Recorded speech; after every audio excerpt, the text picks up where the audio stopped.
முன்னை வினயகல மூங்கில் குடியமுதன் பொன்னங்கழக்கமலப் போதிரண்டும் என்னுடைய சென்னிக்கனியாக தேற்றினேன் தென்புலத்தார்க்கு என்ன கடவுடையேன் யான் நயந்தரும் பேரின்பவெல்லாம் பழிதென்று நன்னினர்பால் செயந்தருங்கேத்தி ராமானுஜமுனி தாளினமேல் உயர்ந்த குணத்து திருவரங்கத் தமுதோங்கம் அன்பால் இயம்பும் கலித்துறை அந்தாதி ஓதைச நெஞ்சமே இனியன் குறை நமக்கு எம்பெருமானார் திருநாமத்தால் முனிதந்த நூற்றிட்டு சாவித்திரி என்னும் நுண்பொருளை கலிதந்த செஞ்சொல் கலித்துறை அந்தாதி பாடித்தந்தான் புனிதன் திருவரங்கத் தமுதாகிய புண்ணியனே சொல்லின் தொகை கொண்டு உனதடிப்போதுக்கு தொண்டு செய்யும் நல் அன்பரேத்தும் நாமமெல்லாம் எந்த நாவினுள்ளே அல்லும் பகலும் அமரும்படி நல்கு அருசமயம் வெல்லும் பரம ராமானுஜா இது என் விண்ணப்பமே.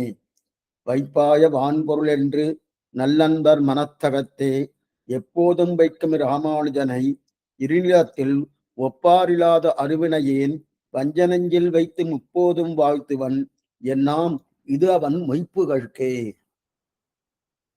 இந்த பாசுரமானது 23வது பாசுரம் ராமானுஜ முட்டந்தாதிலே. இந்த பாசுரத்தில் சொல்லப்பட்ட கருத்து என்னவென்றால், இதற்கு முன்னாடி பாசுரம் ஆச்சரியமான பாசுரம். வானன் பழை பொறித்த தீர்த்தரையேத்தம்னு சொன்னார்.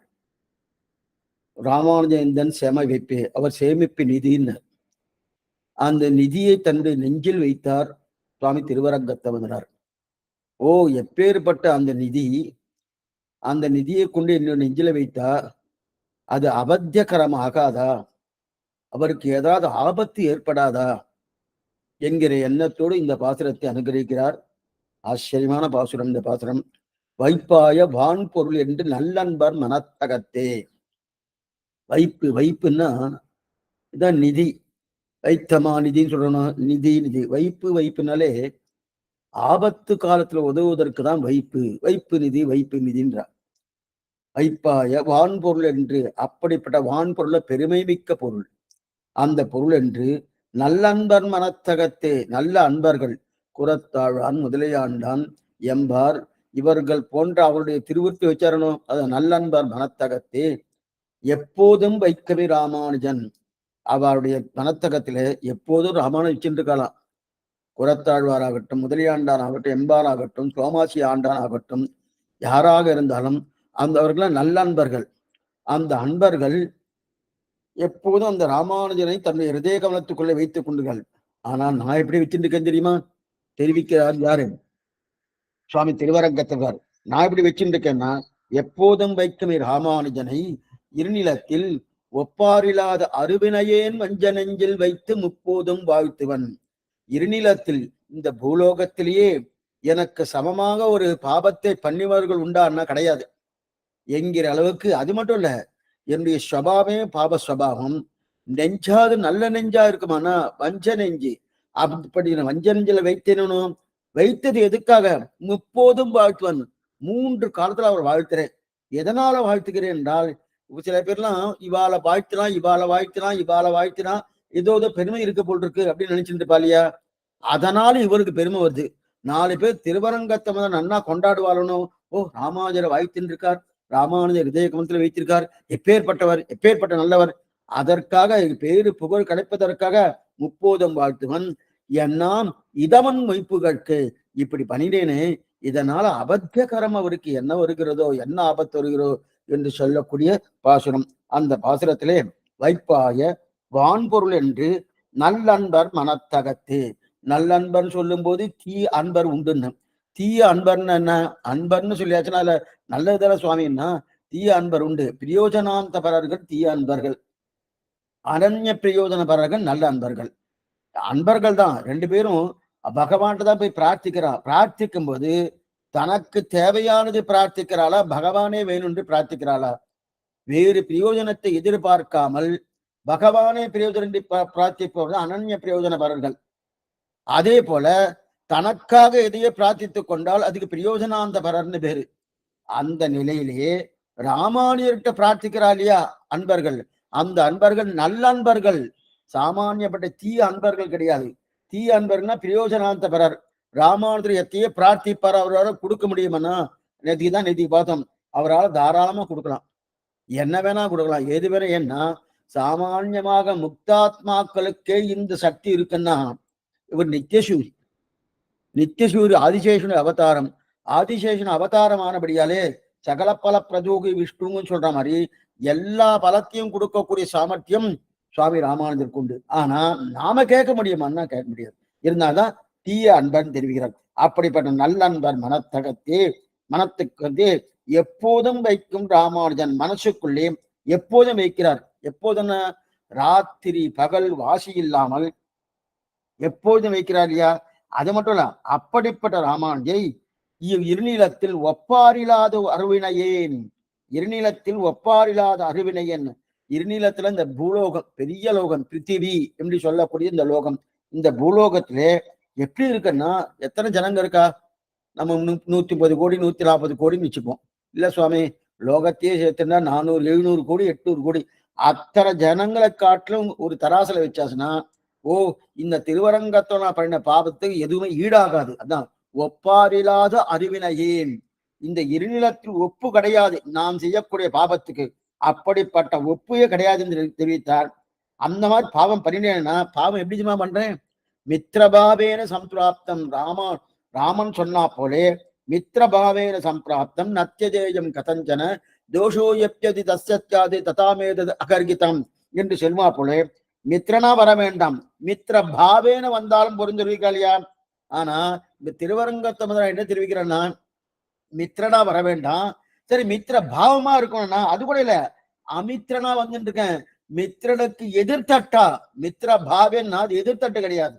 ஆனா அந்த மித்திரனுக்கு எதிர்த்தட்டா வந்துட்டு இருக்கணும். வெளியில பார்த்தா மித்திரனை போல வேஷம், ஆனா உள்ளுக்குள்ள என்ன? அமித்திரன். இதுதான் இது வஞ்ச நெஞ்சு.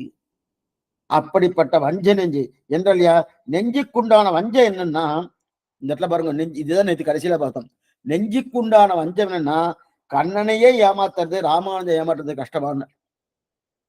ராமானுஜன் நல்லா சுலபமா ஏமாந்துருவாரா? கண்ணனை ஏமாத்துறது கஷ்டமா. ஏன்னா கண்ணனுக்கு வஞ்ச நெஞ்சுன்னா நல்லா தெரியும். அவரை பழகினதே நிறைய அசுர ராட்சசர்களோடு நிறைய பழகி இருக்கார். அவருடைய பலாபலன்கள் எல்லாமே தெரியும், அவருடைய நிலையங்கள்லாம் எல்லாம் தெரியும். அது அதே போல ராமானுஜருக்கு உண்டானா அவர் பழகுவதெல்லாம் வெள்ள மனசோடு இருக்கக்கூடிய குரத்தாழ்வார் முதலியாண்டான் எம்பார் போன்றவரிடத்துல. அப்ப வெளுத்ததெல்லாம் பாலுன்னு நினைக்கிறவர். அப்படி இருக்க செய்து அவர் என்ன நினைப்பாரு? ஓ, இவர் திருவரங்கத்தை ரொம்ப நல்லவர் போல் இருக்கு அப்படின்னு நினைச்சிடுவார் இல்லையா? அப்ப ரொம்ப சுலபமா ஏமாத்தினா. அதான் வஞ்ச நெஞ்சு. அந்த நெஞ்சின சுலபமாக ஏமாத்தினேன் இல்லையா? எதனால்னா என் நெஞ்சு வஞ்ச நெஞ்சு என்றால் இல்லையா? என்றால்னா ராமானுஜன் வந்து வெள்ளையார் மனசு இதையெல்லாம் பார்த்து கொண்டு இருக்கிற அளவுக்கு ராமாத்துக்கு சாமர்த்தியம் கிடையாது என்றார். எங்கிட்ட வஞ்ச நெஞ்சு இருக்கு, இத்தனை வஞ்ச நெஞ்சு வச்சுட்டு இருக்கானே என்று அந்த சாமர்த்தியம் இருக்கான்னா தாழ்ந்த சாமர்த்தியம் கிடையாது. நான் இந்த தாழ்ந்த நெஞ்சை வைத்துக் கொண்டு வாழ்த்துகிறேன் அவரை. அவரை ராமானுஜன் வாழ்த்துட்டு இருக்கேன். ஆனா ராமானுஜம் என்னன்னா இது, அதனாலதான் என்ன சொல்லிட்டு இருக்கேன், இந்த ராமானுஜர் புகழுக்கு இது சாத்தியமாகுமா அப்படின்னு. அப்படின்னா என்ன அர்த்தம்? இது ஏதாவது ஆபத்தை கொடுத்துருமா? இப்படிப்பட்ட நெஞ்சு என் நெஞ்சு வஞ்ச நெஞ்சு. அந்த வஞ்ச நெஞ்சால வாழ்த்துன்னு இருக்கனே, அது என்னைக்குமே தீயவர்கள் வாழ்த்தினாலே ஆபத்து. நல்லவர்கள் வெஷான ஆபத்து. நனபங்கும் நல்லவர்கள் வெஷான ஆபத்து, தீயவர்கள் வாழ்த்தினால ஆபத்து. இது முதல்ல பார்த்திருக்கோம், 3ஆம் பாட்டிலேயே இது பார்த்திருக்கோம். இதுக்கு சொல்ல வந்தேன்னா அந்த மாதிரி அப்படி இருக்க செய்து இப்ப நான் தீயவன் ஆயிட்டனும், நான் வாழ்த்துறேன், அப்ப நான் ஆபத்து தானே. அதனால் தெரிவிக்கிறேன். ஆக நல்லன்பர் மனத்தகத்தே. இப்ப நம்ம பார்த்துட்டு இருக்கிறது மனபாலமாவுடைய பதபதார்த்தம் பார்த்துட்டு இருக்கோம். மேற்கொண்டு விரலோகஞ்சியருடைய அவதாரிகை என்ன, அதற்கு மேற்கொண்டு வியாக்கியானம் என்ன பார்க்கணும். இது அவதாரிகை முடிய போறது, மனோராமனிகளே பதபதார்த்தம் முடிய போறது. நல்லன்பர் மனத்தகத்தே, அன்புடையவர் அன்பர். அன்புன்னா என்ன பாத்துங்க, அன்புக்கு நன்மையா, அன்புடைய அவனுக்கு நன்மையா? அன்புக்கு இந்த இடத்துல நல்லன்பர் மனத்தகத்தேன்னு சொல்லிருக்கா இல்லையா? நல்லன்பர் மனத்தகத்துனா அன்புக்கு ஏதோ நன்மை இருக்கு. அப்ப அன்புக்கு நன்மையா அல்லது அன்புடையவர் அன்பர், அன்புடைய அவனுக்கு நன்மையான்னா இது அன்புக்கு விசேஷனம். நல்லா பாருங்க, அன்புக்கு விசேஷனம். அன்புக்கு விசேஷம் அன்புக்கு தான் பிராதானியம் கொடுத்திருக்கு. அப்படின்னா அனன்ய பிரயோஜன அன்பு. இந்த அன்பு இருக்கே, இந்த பிரீத்தி, இந்த பிரியம், இந்த பிரியம் இருக்கே, எத்தையும் எதிர்பார்க்காத பிரியம். பகவானை தவிர சுவாமி ராமானுஜர் எதையுமே எதிர்பார்த்த, அதான் அனன்ய பிரயோஜன பக்தின்னு பேரு. பிரயோஜன பக்தினா எதிர்பார்த்து பண்றது, அனன்ய பிரயோஜன பக்தினா எத்தையும் எதிர்பார்க்கல. அப்ப எதுக்கு சுவாமி பண்ணிட்டு இருக்காரு? எத்தையும் எதிர்பார்க்கணும், பக்தி பண்றதே பிரயோஜனம். பக்தியால மற்றொன்னு கிடையாது. எது போல சகஸ்ரநாமம் பாராயணம் பண்றதே பிரயோஜனம். சகஸ்ரநாமம் பாராயணம் பண்றதுனால என்ன சுவாமி பலன்? பண்றதே பலன், சேவிப்பதே பலன், திருவாய்மொழி சேவிப்பதே பலன், ஆழ்வார்க்கு கைங்கரியம் பண்ணுவதே பலன், ஆச்சாரியாளுக்கு கைங்கரியம் பண்ணுவதே பலன். கைங்கரியம் பண்ணினபடியால என்ன சுவாமி? அதுதான் பலன். அதே போல அவளுக்கு தான் அனன்ய பிரயோஜன பலன்னு பேரு, அனன்ய பிரயோஜன பக்தி. அப்ப ராமானுஜர் புகழ் ரொம்ப அழகான புகழாம். நல்லன்பர் மனத்தகத்தே எப்போதும் வைக்கும் ராமானுஜன் சொன்ன போனோம். அவருடைய புகழ் எப்படிப்பட்டதுன்னா ரொம்ப அழகான புகழா. சாமி, புகழ்னு அதுக்கு ஒரு உருவம் இருக்குமா, அந்த உருவத்துக்கு அழகு வேற இருக்குமாண்ணா? புகழ் என்னமா சுவாமிக்குன்னா, புகழ்னா அழகான புகழ்னா என்னது அர்த்தம்? சாமானியம் சொல்லுவா இல்லையா, புகழுக்கு அழகு தெரியுமா சுவாமி? புகழ் எப்படி இருக்கும்? அது பிடிச்சு வச்சாமா இருக்குமா, இதா இருக்கும்னா? புகழ் என்பது அது நம் கண் கொண்டு பார்க்க முடியாது, அது உணர முடியுமே தவிர கண் கொண்டு பார்க்க முடியுமா? பார்க்க முடியாது. ஆனா வாய் வார்த்தையா சொல்லும் போது பழுந்து காத்துடுறா. ஆனா அதுக்கு உருவம் தெரியுமா? தெரியாது. ஆனா அழகா இருக்குன்றால. புகழுக்கு அழகுன்னா என்னது? ஆச்சரியமா தெரிவிக்கிறா பாருங்க.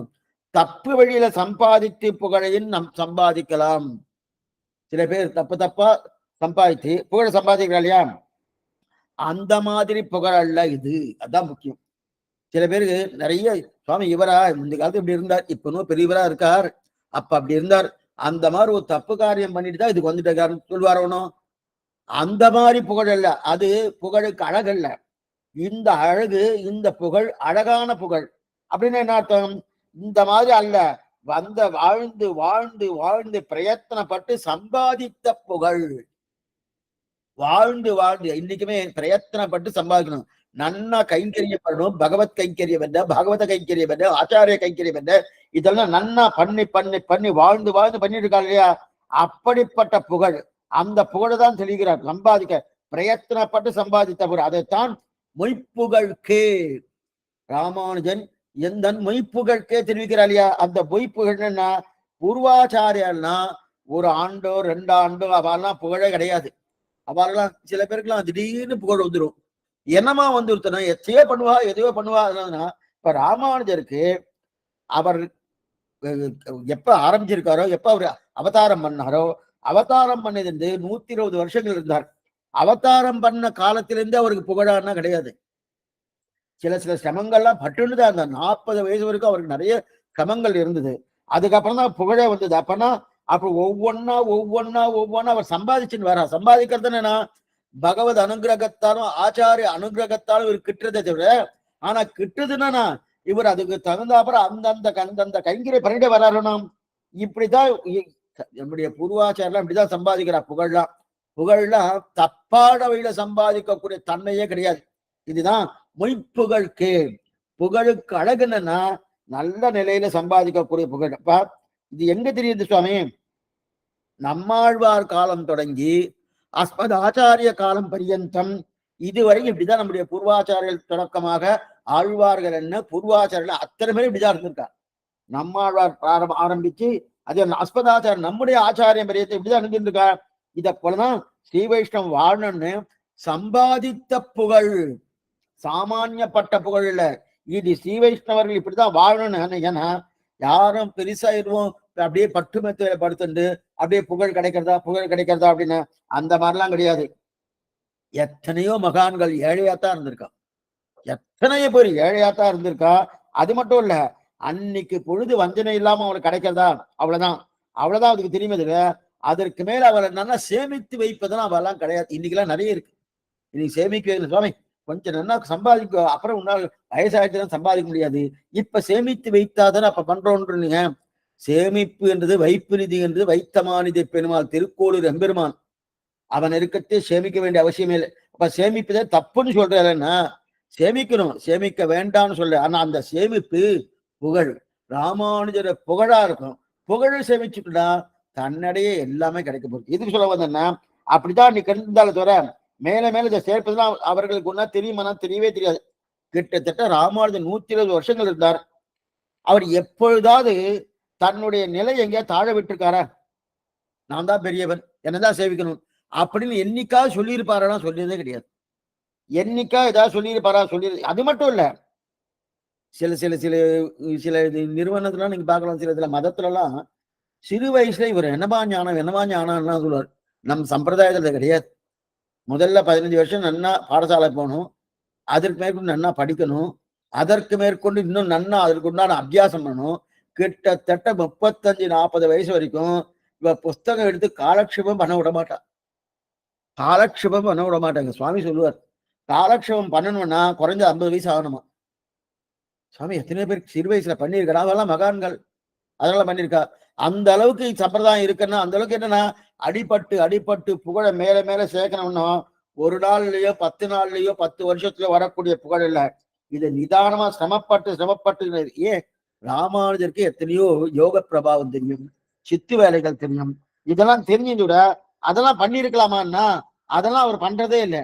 அதெல்லாம் அவர் பண்ணாம என்ன பண்ணிட்டு இருக்காருன்னா இத்தனையும் பண்ணி பண்ணி பண்ணி பண்ணி மேற்கொண்டு மேற்கொண்டு மேற்கொண்டு என்ன பண்றாரு அவரு சத்தியம் பண்ணாம தான் பகவத் அனுகிரகத்தாலே பூர்ணமா இருக்குன்னு தெரிவிக்கிறார் இல்லையா.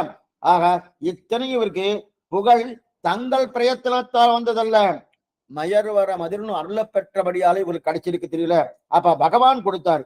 இருந்தாலும் வாழ்ந்து வாழ்ந்து வாழ்ந்து சம்பாதித்தார்கள் தவிர ஏனோன்னு சம்பாதிக்கல, தவறான சம்பாதிக்கிறதுக்கு அதுதான் மொய்ப்புகழ்ன்னு தெரிவிக்கிறார். அப்படிப்பட்ட மொய்ப்பு ராமானுஜன் எந்தன் இது மொய்ப்புகழ்க்கே தெரிவிக்கிறார் இல்லையா. அப்ப அழகான புகழ் கொண்டாடினார் இல்லையா. அப்ப நின்று நிலைத்து வாழக்கூடிய புகழ், அது நின்று நிலைத்து வாழக்கூடிய புகழ். அப்படிப்பட்ட புகழ் ஏதோன்னு போகிற இல்லாமல் நம்ம நிலைத்து வாழக்கூடிய அதைத்தான் தெரிவிக்கிறார்.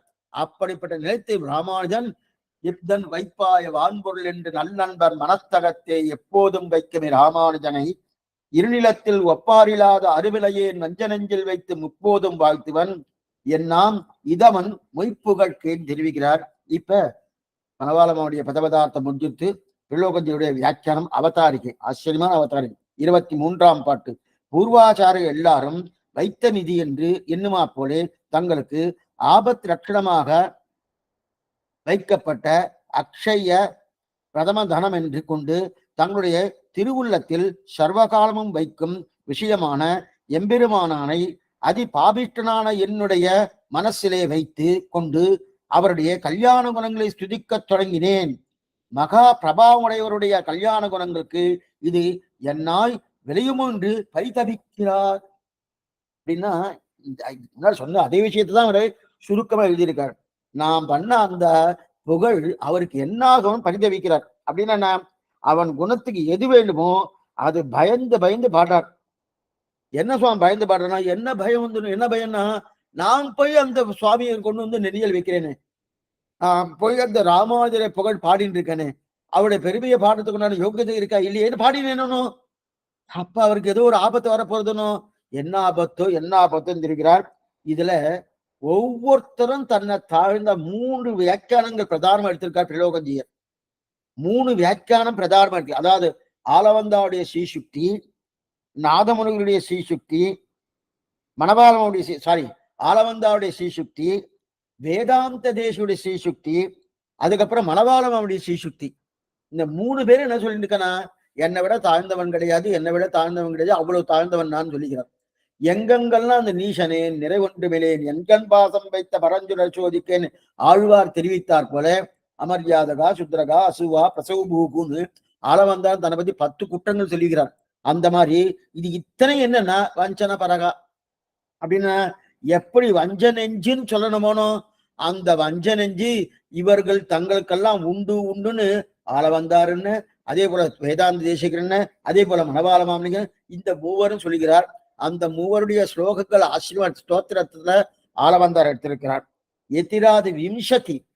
எதிராதி விம்சத்தில மணவாளனுடைய அந்த ஸ்தோத்திரத்துக்கு உதாகரிக்கிறார். மேற்கொண்டு வேதாந்த தேசிகர் எத்திராஜ் சப்ததி அந்த சப்தத்தில் உதாகரிக்கிற ஆச்சரியமான விஷயம் இப்ப பார்க்கலாம். அதாவது வியாக்கியானம். வஞ்சனெஞ்சில் வச்சு, வஞ்சனைன்னா நன்னெஞ்சில் பார்த்து கொள்ள வேண்டியது தானே தெரிவிக்கிறார் பண்ணுவோம். வஞ்சனன்னு சொல்லுகிறார் மணபால மாமணி. அதே போல வஞ்சனெஞ்சும் சொல்லுகிறார் வேதாந்தேசிகன். அதே போல வஞ்சனெஞ்சும் தெரிவிக்கிறார் ஆளவந்தார். 3 பேரும் வஞ்சனெஞ்சு இருக்கார். அப்படின்னா அவ 3 பேரும் சொல்லிக்கிறாரு. நம்ம என்ன சொல்லணும்? நாம என்ன சொல்லிக்கணும்னா, சுவாமி அவளே வஞ்சனெஞ்சுன்னு சொன்னா நம்ம அதை விட 100 மடங்கு வஞ்சனெஞ்சு அப்படிதான் சொல்லிக்கணும். அப்படிப்பட்ட வஞ்சனெஞ்சில் ராமானுஜரை வைக்க வேண்டும் என்று சொல்லலே. ஆனா இந்த இடத்துல பாருங்க, உடனே நமக்கு என்ன தோணும்? வஞ்சனெஞ்சு சுவாமி என்னுடைய நெஞ்சு, ஆனாதான் ராமானுஜரை என்னுடைய நெஞ்சத்துல வைக்கவில்லைன்னு சொல்லியாச்சுன்னா கிடையாது. அப்படி சொல்லல, தாராளமா வைக்கலாம். வச்சாச்சுன்னா அது அபத்தியகரமாவது, அது ஆபத்தா போகாதுன்னா அது அவருக்கு புகழே. அதுதான் மொய்ப்புகழ். அதுதான் ராமானுஜரின் மொய்ப்புகள்னு தெரிவிக்கிறார். வஞ்ச நெஞ்சில் வைத்தாலும் ராமானுஜருக்கு அது மொய்ப்புகழே. நாம என்ன நினைக்கிறோம்? இந்த இடத்துல ஒரு அழுக்கு இருக்கு, அந்த அழுக்குல ஒரு வஸ்துவை போட்டாச்சுன்னா அதுவும் அழுக்காயிடும். லோகத்துல அப்படிதான் இருக்கு. அதே போல நான் அழுக்கா இருக்கேன், என்னுடைய ஹிருதயத்துல கொண்டு வந்து ராமானுஜர் கொண்டு வந்து வச்சாச்சுன்னா அவரும் அழுக்காகுவார்னா அவர் ஆகவே மாட்டார். சரி, இப்படி வச்சுப்பாமே. என்னுடைய ஹிருதய கமலத்துல நன்னா பெருமை நிறைய இருக்கு, ஆனந்தமா இருக்கு. அவர் என்ன மாதிரி வித்வான்கள் என்னென்ன புரியத்துக்காக சொல்ல, என்ன சொல்ல வேண்டாம், குரத்தாழ் வச்சுப்போம். குரத்தாழ் மாதிரி வித்வான் இல்லை, குரத்தாழ் மாதிரி அவ்வளவு தூரம் பெரியவர் கிடையாது. ஆச்சார லட்சணம், சிஷ்ய லட்சணம் ரெண்டுமே பூர்த்தியா இருக்கக்கூடிய அப்படிப்பட்ட அவருடைய நெஞ்சில வச்சுட்டாரணும். அதனால ராமானுஜரின் பெருமை ஏற்றுத்தார்னா கிடையாது. நல்லவர்கள் நெஞ்சில் இருக்கிறபடியாலே பெருமை ஏறப்போவதும் கிடையாது. தீயவர்கள் நெஞ்சில் இருக்கிறபடியால அவருக்கு தீய எண்ணமோ தீய நிலையோ அவருக்கு ஏதோ குறைபாடு வரப்போவதும் கிடையாது. அதனால தாராளமா நம்ம நெஞ்சில ராமானுஜனுடைய திருவுள்ளத்துக்குள்ள வைத்துக் கொள்ளலாம். வைத்துக் கொண்டபடியாலே நம் நெஞ்சு சுத்தி வாரதே தவிர அதனால அவருக்கு அழுக்காகன்றது கிடையவே கிடையாது. அதுதான் தெரிவிக்கிறார். இப்ப வியாக்கியானத்தை வாசிக்கிறேன். வைப்பாய வான்பொருள் என்று சேமித்த மகாதனம் என்று நிக்ஷேபித்து வைத்த பரமதனம் என்று வான் பெருமை. விஷ்ணு சேஷி தீய சங்குணத்திலேயோ விக்கிரகம் ஸ்ரீ ஷட்டாரிகி ஸ்ரீமான் ராமானுஜ பதச்சாயா கமலபதிதம் என்று சொல்கிறபடியே பதகமலத்தை தனம் அதீயம் என்று அருளி செய்கையாலே அப்படிப்பட்ட எம்பெருமானாரை பிரதமதனமாக நிரூபித்த என்றபடி குருரேவ பரந்தனம் என்ன கடவுதரே. இப்படி யாவதாத்மபாமி உஜ்ஜீவன ஏத்துவான பிரதமதனம் என்று அத்தியவசிக்கிறது. இது இதுவரைக்கும் பார்த்துருவோம். வைப்பாய வான்பொருள் என்று தெரிவிக்கிறார். வைப்பாய வான்பொருள் என்றது இந்த இடத்துல நிக்ஷேப ரக்ஷகன்னு பேர். பகவானுக்கு வைத்தமானிதி என்று வைத்தமானிதின்றதே திராவிட பாஷையில, அதாவது தமிழ் பாஷையில நிக்ஷேப ரக்ஷகன். நிக்ஷேப ரக்ஷகன் யாருக்கு பேரு? அதே பேரு தான், அதே பேரு தான் சம்ஸ்கிருதத்துல நிக்ஷேப ரக்ஷகன். இதுக்குன்னு பண்ண என்ன சொன்ன, மாநிதின்னு சொன்ன ரக்ஷை. மாநிதின ரக்ஷை ஆபத்து காலத்துல உதவுறது. என்னைக்கு இருக்கக்கூடிய நிதி இந்த நிதி. ஏன்னா நாம அப்பப்ப போடுறோம் நிறைய வட்டி கொடுக்குறோம் அப்படின்னு. இதெல்லாம் ஒரு 15-20 வருஷம் இருந்துருந்தது. நிறைய வட்டி கொடுக்குறான்னு சொல்லிட்டு அவளை போட்டு எல்லாம் ஏமாந்து போயிட்டா. முதலுக்கே போயிடுச்சு. இல்லை சுவாமி 25 30 அவ அத்தனை சதவீதம் கொடுக்குறான்னு அர்த்தம். அதெல்லாம் 25 கொடுக்குறா, 15 கொடுக்குறா. அதிகபட்சம் நம்ம பேங்க்ல எல்லாம் வந்து நான் 3-4 கொடுப்பா, அதுக்கு மேல கொடுக்க மாட்டா. இவர் 20 15 இந்த மாதிரி கொடுக்குறேன்னு சொன்னோன்னே உடனே ஆசைப்பட்டு போட்டுடுறா. போட்டவுடனே எங்க போயிடுத்துன்னு தெரியல. எங்கே போயிடுத்தோன்னா அந்த மாதிரி நிதி என்ன கிடையாது. இது இப்படிப்பட்ட இது என்ன, இது ஆபத்து காலத்துல உதவக்கூடிய நிதி, என்றைக்கும் இருக்கக்கூடிய நிதி. நிக்ஷேப ரக்ஷகன் தான் வைத்தமா நிதி. என்னைக்கும் இதுல ராமானுஜர் தான் மூலதனம். சரி சுவாமி, ராமானுஜருங்கிற நிதியை வைத்துக் கொண்டு என்னைக்கு இருக்குமா? அது எனக்காத வட்டி இதெல்லாம் கொடுக்குமான்னா அவர் தான் மூலதனம். ராமானுஜர் தான் மூலதனம். அப்பப்போது நமக்கு 2 பெருமை எல்லாம் மாதம் கிடைக்கிறது. மாதம் கிடைக்குமா சுவாமி? நமக்கெல்லாம் பெருமை கிடைக்கிறதுனோ ராமானுஜருடைய சம்பந்தத்தை பேத்துக் கொண்டால் அவ்வப்போது பெருமை கிடைக்கிறதுனோ அந்த பெருமை தான் மாசம் நமக்கு வட்டி கிடைக்கிறதுனோ அதான் வட்டி. இப்ப 2ஐயும் சொல்லித்தானே. இங்க ரெண்டுமே போகவே போகாது. வரக்கூடிய வட்டியோ அதே போல அசலோ ரெண்டும் போகாது. அசல் எது? மூலதனம் எது? சுவாமி ராமானுஜர். அவருடைய வட்டி எது? அவருக்கு கைங்கரியம் பண்ணபடியால் நமக்கு ஏற்படக்கூடிய பெருமை, இந்த ரெண்டுமே போகுமானா போகக்கூடாது. அப்பப்ப நமக்கு பெருமை நல்லா கிடைக்கிறதுன்னு அதுதான் மாசம் கிடைக்கிறது. எதுக்கு சொல்ல வந்தேன்னா, மாசம் எப்போதும் வந்து கொண்டிருக்கிற மூலமான ராமானுஜருக்கு எப்போதும் உண்டு. ராமானுஜருக்கு எப்போதும் உண்டு. இது மட்டும் இல்ல, இதான் நிக்ஷேப ரக்ஷை. வைத்தமானிதி நிக்ஷேப ரக்ஷை அப்படின்னா என்னன்னா, நிக்ஷேப ரக்ஷை அப்படின்னா எப்போதும் உண்டு. இந்த நேரத்துல இல்ல சுவாமி, இந்த நேரத்துல கிடைக்கும். இப்ப சில இதெல்லாம் இடம் வாங்குறான் பாருங்க, லேண்ட் வாங்குறான். லேண்ட் வாங்கி வச்சிருக்கேன் சுவாமி, பின்னாடி இதை வித்துட்டு எனக்கு அதை அந்த காசை நமக்கு உபயோகப்படுத்தணும். இப்ப கையில காசு எடுத்தா அதுவான பின்னாடி கொஞ்சம் அதிகப்படியா வரும்னு வைக்கிறானோ, வாங்கின உடனே விற்க முடியாது. ஆபத்து காலம் அது உதவாது. ஆனா ராமானுஜர் எப்பொழுதும் ஆபத்து காலத்தை மட்டும் எப்பொழுதும் உதவக்கூடியது இது அந்த நிதி. அப்படிப்பட்ட வைத்தமா நிதி. அப்படி வைப்பாய வான் பொருள் என்று. வான்னா பெருமை, எத்தனை எடுத்தாலும் குறையாத பெருமை. ஒரு பாத்திரம் இருக்கு, அந்த பாத்திரத்திலிருந்து பிரசாதம் எடுத்தோம்னு வச்சுக்கோங்க, எடுத்தாச்சுன்னா பிரசாதம் குறையதான் போடுது. ஆனா அக்ஷய பாத்திரமா இருந்தா குறையவே குறையாது. அதே போல இங்க வான்னான பெருமை எத்தனை எடுத்தாலும் குறையாது. இது முதல் அர்த்தம். ரெண்டாவது, வான் என்கிற சப்தத்துக்கு சித்தோபாயம்னு பேரு. சித்தோபாயம் ஏன்னா என்னைக்கும் இருக்கும் உபாயம், நம் பிரயத்தனப்பட்டு உருவாக்க வேண்டாம். ராமானுஜர் என்கிற உபாயம், அதாவது பகவான் என்கிற உபாயமோ ராமானுஜர் என்கிற உபாயமோ நம்முடைய பிரயத்தனத்தால் உருவாக்க வேண்டுமா? கிடையாது. அதுக்குதான் சித்தோபாயம். இதெல்லாம் சாத்தியம்னா நம் பிரயத்தனம். கர்மயோகமோ ஞான யோகமோ பக்தி யோகம் சாத்தியம். சித்தோபாயம் என்றது நம் பிரயத்தனமே கிடையாது, சித்தமா. அதான் பேரே பேரு சித்தமா இருக்குன்னு சொல்றா இல்லையா? நம் பிரயத்தனத்துல அவர் எப்போதும் சித்தமா இருக்கக்கூடியது. இதைத்தான் வான் அப்படிங்கிறார். அப்ப வான் பொருள்னா பெருமை பெற்றதான உபாயம். பெருமை பெற்றதான உபாயம். உபாயம் என்ன? சித்தோபாய உபாயம். அப்படிப்பட்ட உபாயம். அந்த உபாயத்துக்கு பெருமை என்னன்னா, இது சாத்தியோபாயம் கிடையாது, சித்தோபாயம்.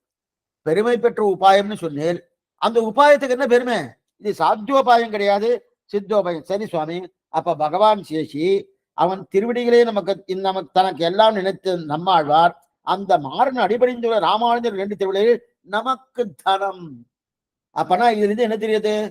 பகவானை பிரதானமா பற்றினவர் சுவாமி நம்மாழ்வார், அந்த மாறன் அடிபணிந்தவரான சுவாமி ராமானுஜர், அந்த ராமானுஜர் திருவடிகளை பற்றின நமக்கு தனம் எதுன்னா அந்த உடையவர் திருவடிதான் நமக்கு தனம். அதுதான் தனம் மதியம் தவ பாத பங்கஜம். இது ஆளவந்தாடி ஸ்ரீசுக்தி. தனம் மதியம் தவ பாத பஞ்சகம். ஆளவந்தா சாய்த்தா போல ராமானுஜர் தான் பரமதனம். ராமானுஜன் ஏன்னா நல்லன்பர் தெரிஞ்சு கொண்டார்கள். என்னன்னு தெரிஞ்சுட்டா இவரை தவிர வேற எதுவும் தனமே கிடையாது. அது மட்டும் இல்ல, பரம தனமே சுவாமி ராமானுஜர் தான். அப்படின்னு நல்லன்பர்கள் யாரு? கூறத்தாழ்வான் முதலையாண்டார் போன்றோர்கள். இந்த சப்தம் அப்படியே நீங்க ஞாபகம் வச்சுக்கணும். நல்லன்பர் விஷயம் கொட்டு இப்படிப்பட்ட சோமாசி ஆண்டான், கூறத்தாழ்வார், முதலையாண்டார் என்பார், இவெல்லாம் போன்றவர்கள் தெரியும். அப்ப அவெல்லாம் என்ன நினைச்சிட்டா, ராமானுஜரை காட்டிலும் பரமதனம் மற்றொன்னு கிடையாதுன்னு தெரிஞ்சினார். இதுதான் ரட்சையாக வைக்கப்பட்ட பொருள். இந்த தனம் எது? நமக்கு ஆபத்து கால உதவக்கூடிய ரட்சையாக மேலும் என்ன தெரியலன்னா, பரமமான தனம் குருதான்ற ரொம்ப விஷயம். நமக்கு தனமே எது தெரியுமா? பரமமான தனம், உயர்ந்த தனம், சாஸ்வதமான தனம், எப்போது இருக்கக்கூடிய தனம், நமக்கு தேவைப்பட வேண்டிய தனம், நமக்கு இருக்க வேண்டிய தனம். அது மட்டும் இல்ல, நாம் பெறக்கூடிய தனம் குருதான். தனம்னு சொன்னால பரமமான தனமே குருதான். குருநாயரை ஆச்சாரன். இப்படி நம்பிக்கையோடு இருக்கக்கூடிய நல்லன்பர்கள். அதுதான் வைப்பாய வான் பொருள் என்று நல்லன்பர் மனத்தகத்தே. வான்னா பெருமை.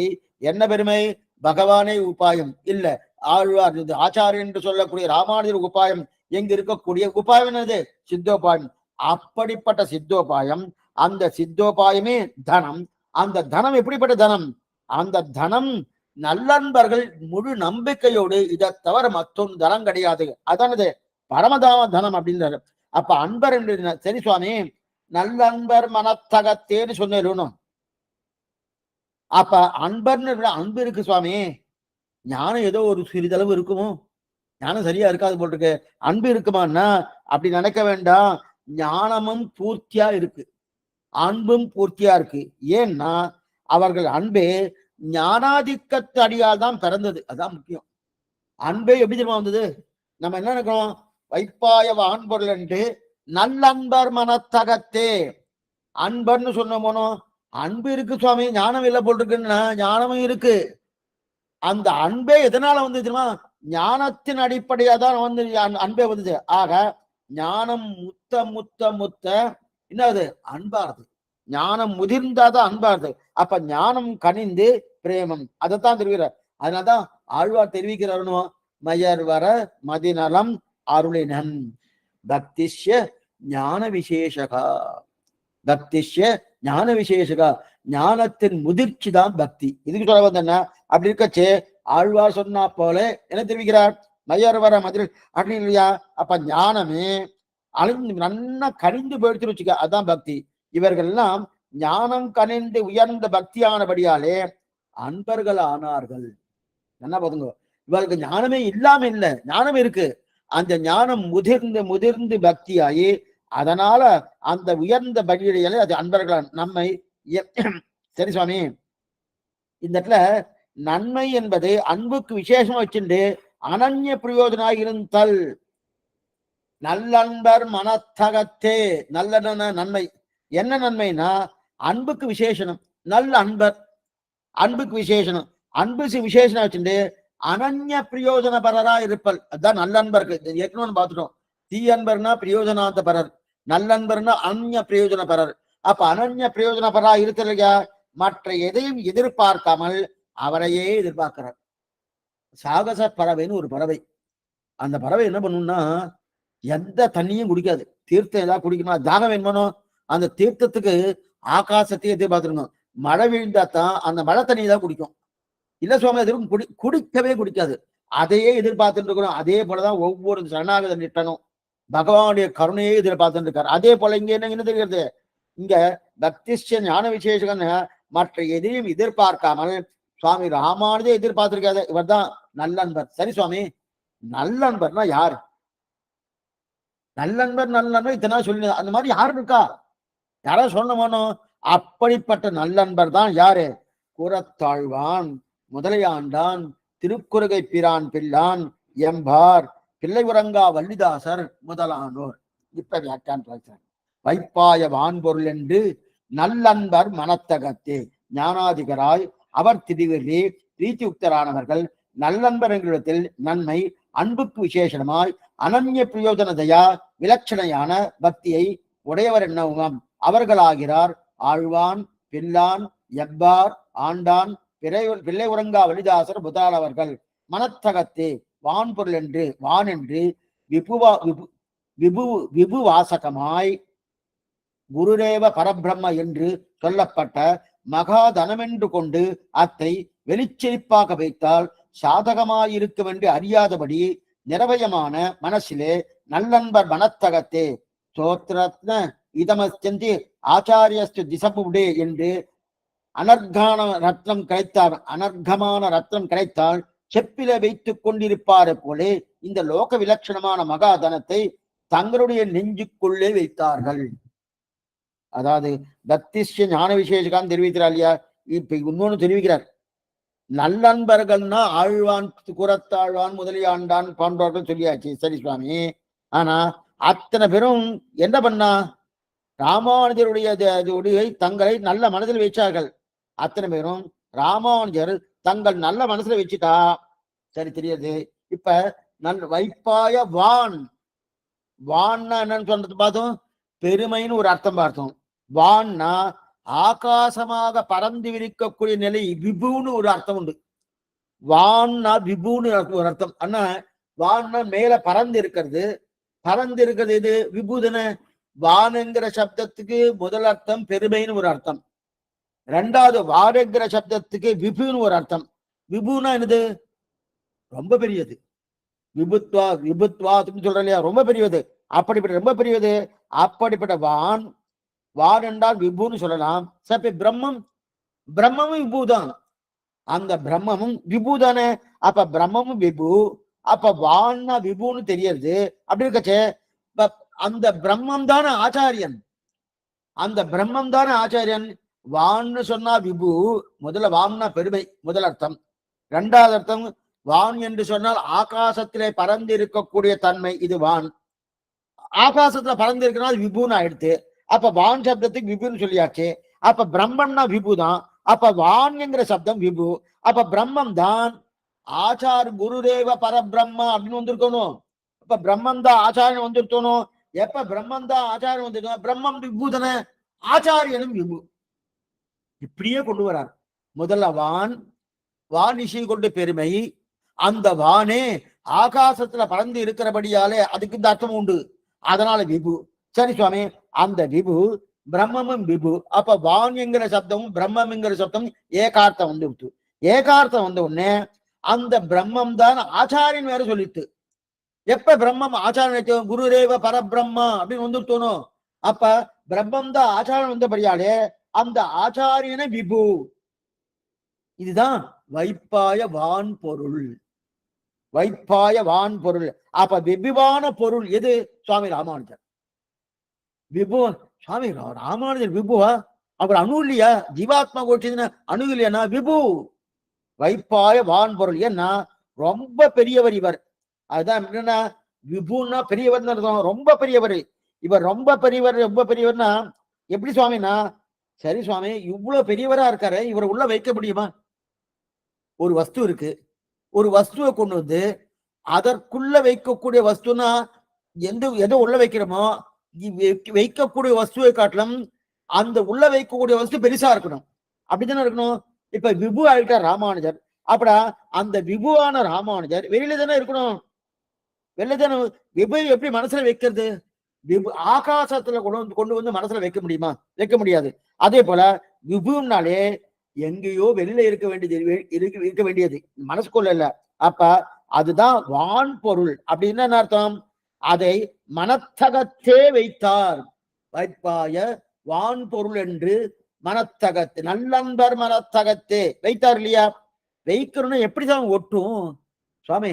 அதுக்குள்ள ராமானுஜர் வைக்கணும்னா ராமானுஜர் விபு ஆயிட்டார், அது எப்படி ஒட்டும்?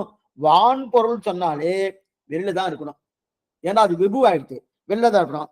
அப்ப மகா பிருத்திவிக்குள்ளதான் இதெல்லாம் இருக்க முடியுமே தவிர, எனக்குள்ள கொண்டு வந்து அந்த மகா பிருத்திவி இந்த லோகத்தை கொண்டு வந்து மனசுக்குள்ள வச்சுட்டே சுவாமி. நம்ப முடியாது, நம்ப முடியலையனும், அது நம்பவே முடியலையே. உலகத்தை கொண்டு வந்து மனசுக்குள்ள வைக்க முடியுமா? அப்படி வைக்கலையே. அதே போல ஆனா இங்க வைக்கிறாரு, வைப்பாய வான் பொருள் என்று நல்லன்பர் மனத்தகத்தே. சாமானிய அன்பராக இருந்தா வைக்க முடியாதான், நல்லன்பரா இருந்தா வச்சுடலாமா? சுவாமி ராமானுஜர் விபுன்னு சொன்னேன், அந்த விபுன்னா ரொம்ப பெரியவர்னு சொன்னார். அந்த பெரியவரை அவருடைய இதய கமலத்துல கொண்டு போய் வைக்க முடியுமானா வைக்கலான்றார். வெறும் அன்பரா இருந்தா வைக்க முடியாது. இவன் நல்லன்பரா இருக்கிறபடியால வைக்கலான்னார். வெறும் அன்பரா இருந்தா என்ன பண்ணுவா? பேசி பேசி பேசி வைக்க முடியல சுவாமி, வைக்க முடியல சுவாமி, வைக்க முடியல சுவாமி அப்படி விட்டுட்டு போய்வா. ஆனா இவர்கள் நல்லன்பர்கள் யா. இவர்களுக்கு ஆசையே என்ன ஆசை தெரியுமா? அந்த ராமானுஜரை நம்முடைய திருவுள்ளத்தில் கொண்டு வந்து வைக்கணும், கொண்டு வந்து வைக்கணும், கொண்டு வந்து வைக்கணும்னு சொல்லி அந்த மனசுல இருக்கணும் தான் இவருடைய கருத்தே. அப்ப வெகுவான இந்த இடத்துல பாருங்க, ரெண்டு விஷயம் சொல்லணும்.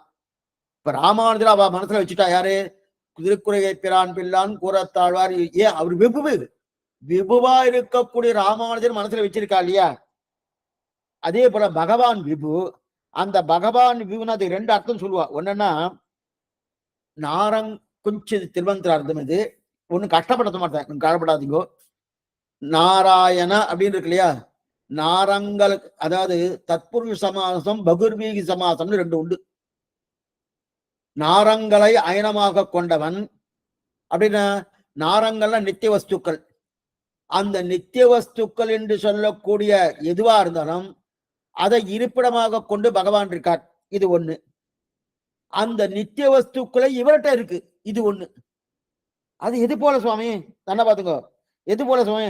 நாரங்களுக்கு அயனம் நாராயணகா, நாரங்களுக்கு அயனம் நாராயணகா அப்படின்னா நாங்க எல்லாத்துக்கும் ஆசிரியம். நாரங்கள் எல்லாவற்றுக்கும் ஆசிரியமா இருக்கு, அல்லது நாரங்களை ஆசிரியமாக கொண்டுள்ளான் அப்படின்னா என்னங்க? புரியறதுக்கு ஆசிரியம். இப்ப இந்த எக்ஸாம்பிள் நல்லா இருக்கும். ஒரு தட்டுல பூ இருக்கு, தட்டுல பூ வச்சுடலாம். தட்டு இருக்கு, தட்டுல பூ வச்சிடலாம். சுவாமி பூக்குள்ள தட்டு இருக்கு, எப்படி சுவாமி முடியும்? ஆனா இங்க அப்படிதான் சொல்றான், அங்க அப்படிதான் சொல்றான். எல்லா வஸ்துக்குள்ளேயும் பகவான் இருக்கார். நல்லா படிச்சுக்கோ. எல்லா வஸ்துக்குள்ளேயும் பகவான் இருக்கார். அந்த வஸ்துக்கெல்லாம் பகவான் தொல்லை இருக்கு. என்னமா சுவாமி சொல்ல முடியும்? இது அது போல தானே இருக்கு. பூ தட்டுக்குள்ள பூ இருக்குன்னு சொன்னா, தட்டின் மேல பூ இருக்குன்னு சொன்னா ஒத்துக்கலாம். தட்டு வச்சிருக்கா, தட்டுல பூ வச்சிருக்கான்னு. அந்த புஷ்பமே தட்டுக்குள்ள இருக்கு அப்படின்னா சரியா புரியுது. ஆனா இப்ப தட்டு புஷ்பத்துக்குள்ள இருக்கு, எப்படி சேரும்? ஆனா அப்படிதான் சொல்லிட்டு இருக்கா. இப்ப சொல்றது அப்படிதான் சொல்றேன். எப்படி என்னன்னா அப்படிதான் சொல்லிட்டு இருக்கா. ஏன்னா நாரங்களுக்கு அயனம், அதான் தத்புருஷ சமாசம் பகுர்வீசி சமாசம் ரெண்டு சமாசம் சொல்லணும். அதான நாரங்கள் எல்லாவற்றுக்கும் ஆசையமா இருக்கார். அப்ப நாரங்கள்னா என்னென்ன நம் கண்ணுல பார்க்கக்கூடிய பதார்த்தங்களோ அதற்கெல்லாம் தான் இருப்பிடமா இருக்கார். அது மட்டும் நாரங்களை ஆசையமாக கொண்டுள்ளார். அதுக்கு இருப்பிடமா மட்டும் இல்ல, அதை தான் போய் அங்க உட்கார்ந்துன்றாரு. அது அவைகள்லாம் தன்னிடத்தில் இருக்கு, தான் போய் அதுல போய் உட்கார்ந்துக்கிறார். ரெண்டுமே எப்படி சுவாமி பண்ண முடியும்? ஒண்ணு ஆத்துக்குள்ள இருக்கணும், இல்ல ஆத்துக்கு வெளியில இருக்கணும். ஆத்துக்குள்ளேயும் இருப்பாரு, ஆத்துக்கு வெளியிலயும் இருப்பார். அது என்ன சுவாமி முடியும்? எப்படி முடியும்? முடியாதே. இப்ப தட்டுல பூ வச்சாச்சுன்னா தட்டுல பூ இருக்க போறது, பூக்குள்ள தட்டு இருக்குமா? தட்டு இருக்காதுன்னு. ஆனா அப்படிதான் சொல்றாரு. எப்படி சாமி இருக்க முடியும்னா, அது ஒண்ணு அதுக்குள்ள நீர் இருக்கிற எல்லாம் இருக்க முடியாது. ஒண்ணு அதற்குள்ள நீர் இருக்கலாம், இல்ல அவை உமுக்குள்ள இருக்கணும். இந்த ரெண்டுமே சேர்ந்து இருக்கணும்னா இருக்கவே இருக்க முடியாது. அப்படின்னா இருக்க முடியாது. நீங்க பார்த்தது கிடையாது. பகவான் சொல்றாரு, நீங்க பார்த்தது கிடையாது, ஆனா இப்படிதான் நான் இருக்கேன்ற. நான் இப்படி எப்படி பூக்குள்ள தட்டு இருக்கோ, தட்டுல மேல பூ இருக்கோ, அதே போலதான் நான் இருக்கிறாரு. அந்த மாதிரி முடிவா சுவாமி? நாரங்களை அயனமாக கொண்டவன், நாரங்களை அயன் இருப்பிடமாக கொண்டவன், ஆசிரியமாக கொண்டவன், நாரங்க எல்லாவற்றுக்கும் ஆசிரியமாக இருக்கார். இருக்க முடியுமான அதுதான் பகவானுடைய அகடித கடனா சாமர்த்தியம். அகடித கடனா அதாவது அகடித கடனா சாமர்த்தியம்னா என்ன அர்த்தம்னா, சேராதவைகளை சேர்க்கக்கூடிய சாமர்த்தியம் பகவானுக்கு உண்டு. நம்மளால சேர்க்கவே முடியாது. நரமும் சிங்கமும் சேருமா? சேர்த்தாரணும். நல்குரவும், இதுக்குன்னு ஒரு பாசனமே எடுத்திருக்காரு. நல்குரவும் செல்வம் நரகம் சொர்க்கமுமாய் வெல்பகையும் நட்பும் விடமும் அமுதமுமாய் பல்வகையும் பரந்த பெருமான் என்னை ஆழ்வானை செல்வம் மல்குடி திருவெண்ணகர் கண்டு. நல்குரவும் செல்வம், துர்பிக்ஷமும் செல்வமும் சேருமா? ஆனா பகவான் சேர்த்திருக்கார். நரகம் சொர்க்கம் சேருமா? பகவான் சேர்த்திருக்காரு. பகை நட்பு சேருமா? பகவான் சேர்த்திருக்காரு. விடமும் விஷமும் அமுதமும் சேருமா? பகவான் சேர்த்திருக்காரு. எதுக்கு சொல்ல வந்தேன்னா, இந்த பதிகம் திருவிண்ணகர் உப்புளியப்ப பெருமாளுக்கு இந்த பதிகம். இதுக்கு முன்னாடி ஆழ்வாரோடு கலக்க மாட்டேன்ட்டார், ஆழ்வார் பகவானோட சேர மாட்டேன்ட்டார். ஆனா அடுத்த பதிகளை சேர்ந்து இருக்காரு. என்னமா சேர்ந்தேன், என்ன சேர மாட்டேன்னு சொன்ன, என்னமா சொன்ன, சேராதவையை சேர்த்து வச்சிருக்க அழ்வீர் உண்மை சேர்க்கறது கஷ்டமா அப்படின்னு தெரிவிக்கிறார். இதுக்கு சொல்ல வந்தேன்னா, அப்ப சேராவைகளை சேர்க்கக்கூடிய சாமர்த்தியம் இருக்கணும். அதுதான் அகடுத்து கட்டினா சாமர்த்தியம்னாரு. சரி சுவாமி, இந்த மாதிரி இதுக்கு ஏதாவது உதாரணம் சொல்லுமே, திருஷ்டாந்தம். ஏதாவது ஒரு திருஷ்டாந்தம் சொல்லலாம்னா திருஷ்டாந்தம் சொல்ல முடியாது. அப்புறம் நீங்க ஏதோ சொல்லிட்டு இருக்கீங்க அவ்வளவுதானே தவிர திருஷ்டாந்தம் சொல்ல முடியாது. எப்படி சொன்னா, ஏன்னா எல்லாத்துக்கும் உதாரணம் சொல்லிட்டே இருந்தா சொல்ல முடியும்னா முடியாது. அதன் பிறகு நல்லா பாத்துங்க, ஒவ்வொன்றுக்கும் உதாரணம் உதாரணம் உதாரணம் சொன்னா அப்ப பிரம்மத்துக்கு உதாரணம் ஒண்ணு சொல்லுமேன்னார். பிரம்மத்துக்கு உதாரணம் சொன்னா அப்ப இன்னொரு பிரம்மம் இருக்கணும். பகவானுக்கு ஒரு உதாரணம் சொல்லுங்க சுவாமி, பகவான் இப்படி இருக்காரு, இவரை போல பகவான் இருப்பார் அப்படின்னு சொல்லுங்கன்னா அப்ப அவரும் பிரம்மமா இருக்கணும். ரெண்டு பிரம்மம் இல்லையே, ஒண்ணுதானே பிரம்மம். பிரம்மம் ரெண்டா இருந்தா பரவாயில்ல. காரணம் தேயகாந்தன சொல்லியிருக்கு. யார் காரண வஸ்துவோ ஒன்னதான் சொல்லியிருக்கு. ஏகோகவை நாராயண ஆசின, அப்ப ஒண்ணுதானே சொல்லியிருக்கு. அப்ப ஒண்ணு சொல்லும் போது இது திருஷ்டாந்தம் சொல்ல முடியுமா? சொல்ல முடியாது. ஒண்ணு வேண்டாம், நம்ம நரசிம்ம அவதாரமே இதுக்கு ஒரு எக்ஸாம்பிள். நரமும் சிங்கமும் கலக்க முடியுமா? கலக்கவே முடியாது. கலந்தாரா இல்லையா? கலந்து அவதாரம் பண்ணாரு. நமக்கு அந்த மாதிரி நரசிம்மம்னு அப்பதான் தெரியும். அதுக்கு முன்னாடி தெரியுமா? நரசிம்ம அவதாரத்துக்கு முன்னாடி நரசிம்மன்னு பேர் இருக்குமா? நரம் சிவ கலந்துதான் நரசிம்மம். அந்த நரம் சிம்மம் கலந்தது நரசிம்ம அவதாரத்துக்கு அப்புறம் தான் இருந்திருக்கு. அதுக்கு முன்னாடி இருந்திருக்குமா? இருக்காதே. சரி சுவாமி இவர் சேர்த்திருக்காரு, என்னமா சேர்த்தாருன்னா அதான் சாமர்த்தியம். அகடித கட்டினா சாமர்த்தியம் இல்லையா? அதுக்கு எக்ஸாம்பிள் சொல்லணும்னா அவரை தான் கொடுக்கணும்.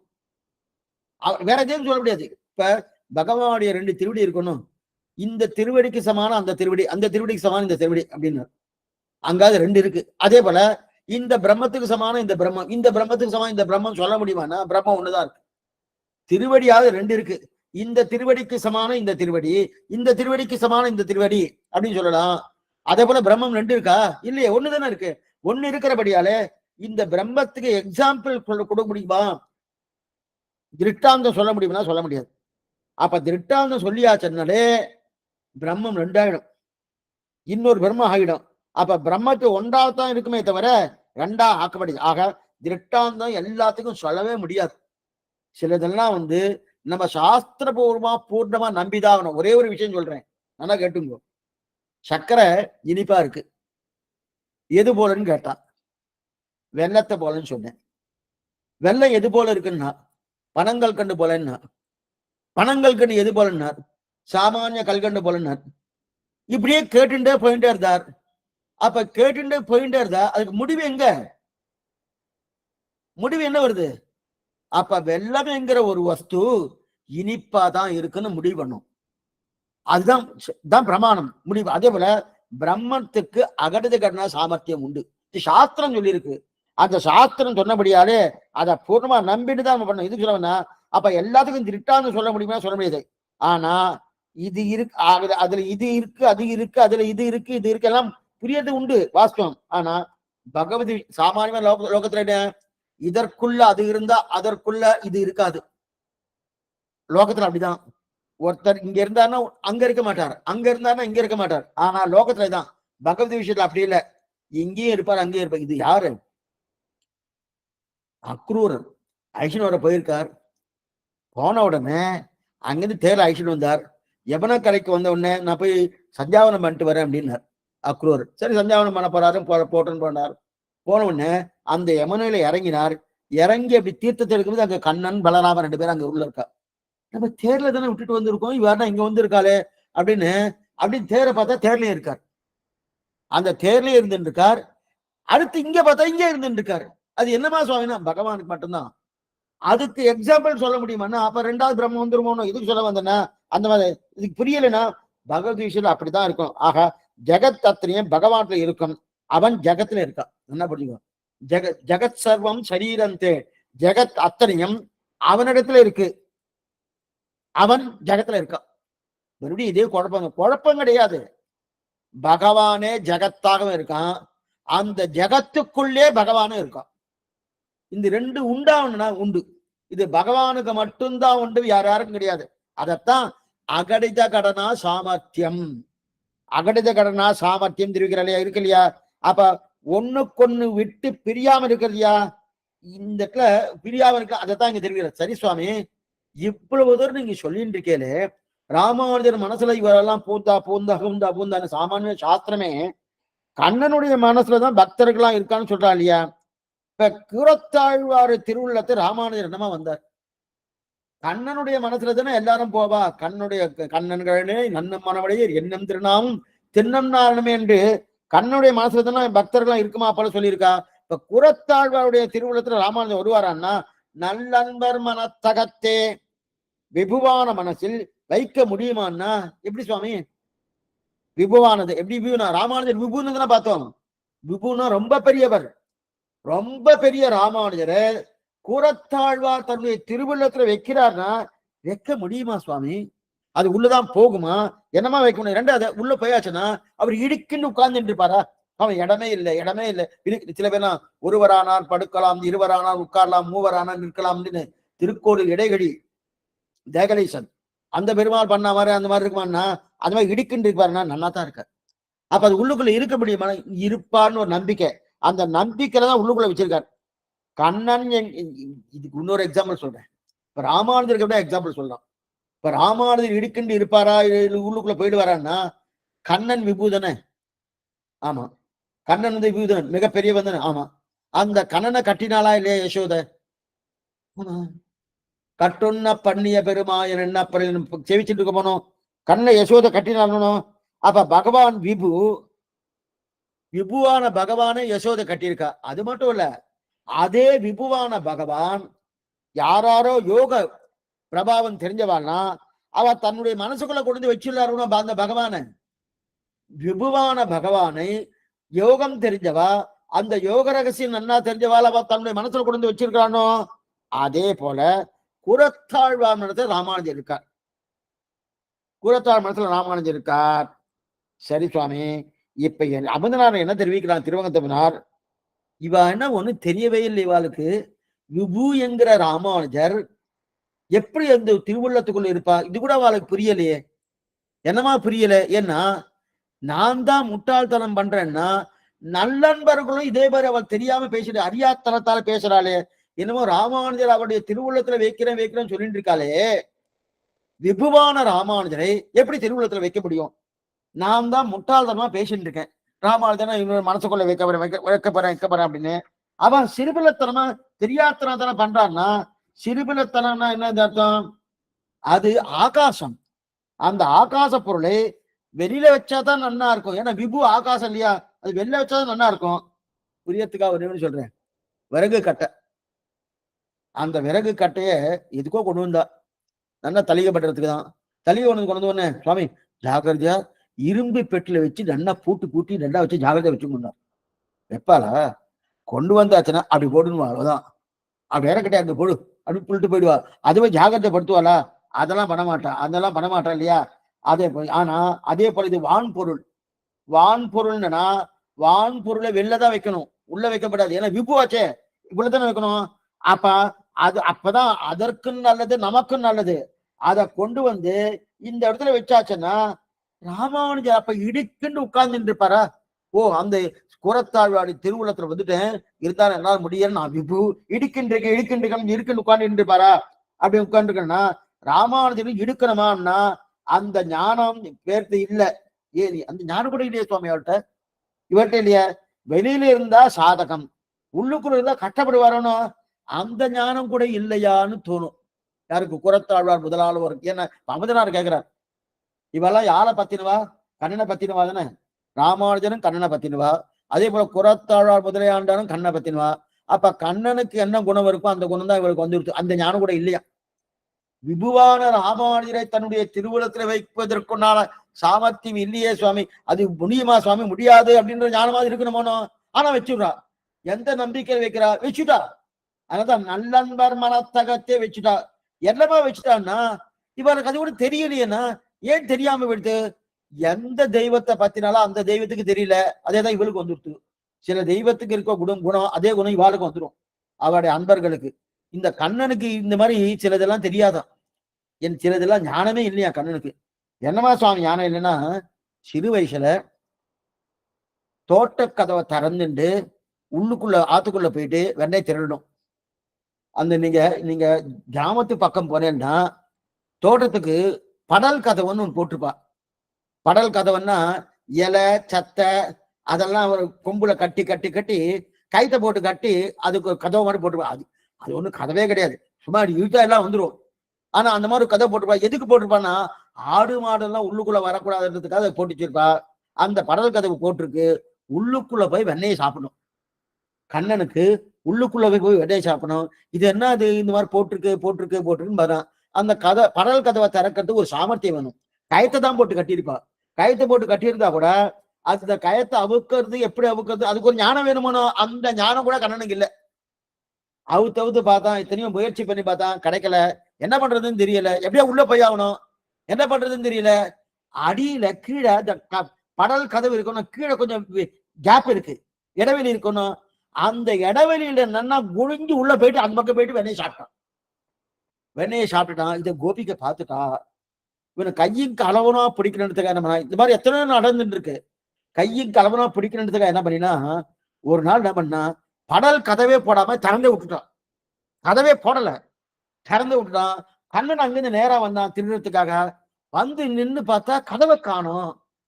கதவு இல்லையேன்னு அப்படி போறதுன்னு கேட்கிறான். கதவு இல்லையா நேரா போலாமோன்னு. கதவு இருந்தாதான் போக முடியாது. ஏன்னா இவனுக்கு கதவு இருந்தே போய் அடியில போயே பழக்கம். கதவு இருக்கும், கொஞ்சம் என்ன புரிஞ்சுங்க, இதுதான் இந்த கண்ணுடைய சேட்டு தான். இங்கதான் கதவு இருக்கு. அந்த கதவை நல்லா தொட்டுண்டு அடியில குடிஞ்சு அந்த கேப் இருக்கணும், அந்த இடைவெளி, அந்த இடைவெளியில போய் போய் இதுக்கு பழக்கம். இப்ப கதவே இல்லையே, கதவில்ல நேரடியா போலாமோனோ அந்த புத்தி வரல. நான் எப்படி உள்ள போறதுன்றான். என்ன சுவாமி அவட்ட அந்த கண்ணனுக்கு பக்தர்களா இருப்பா, எப்படி இருப்பா? அந்த கண்ணனுக்கு தான் பக்தர்களா இருக்கா யார்? கூரத்தாழம், முதலியாண்டான், ராமானுஜர் போன்றான். அவளுக்கெல்லாம் என்ன ஞானம்? அதனால விபுவான அந்த ராமானுஜரை தன்னுடைய திருவுள்ளத்துல வச்சுட்டா. ஏன் சுவாமின்னா தெரியல, வைக்க முடியுமான்ற ஒரு எண்ணம் ஞானம் கூட இல்லை. எது போல கண்ணனுக்கு கதவை திறந்தே இருக்கு, கதவை திறந்தே இருக்கு, நேரம் போக வேண்டியது எப்படி பண்ணி யோசனை பண்றான். பெரிய வாசனை எழுதினார், வியாக்கியானத்தை எழுதுறார். என்ன எழுதுறாருன்னா, கதவு எப்படி போறதுன்னு பார்த்துட்டு இருந்தார். பார்த்துட்டு இருக்காச்சு அந்த பக்கம் இப்படி சுத்தி பார்த்தா அந்த பக்கம் படல் கதவை திறந்து வச்சிருக்கா. கடல் கதவு அங்க இருக்கு, அயட்டு அங்க வச்சிருக்கா. அங்கிருந்து கதவை கொண்டு வந்து மறுபடியும் கட்டிட்டு கட்டி முடிச்சதுக்கு அப்புறம் அடியில குடிஞ்சு போயிட்டு இருக்கா. இந்த மாதிரி ஒரு பைத்தியக்காரத்தனம்.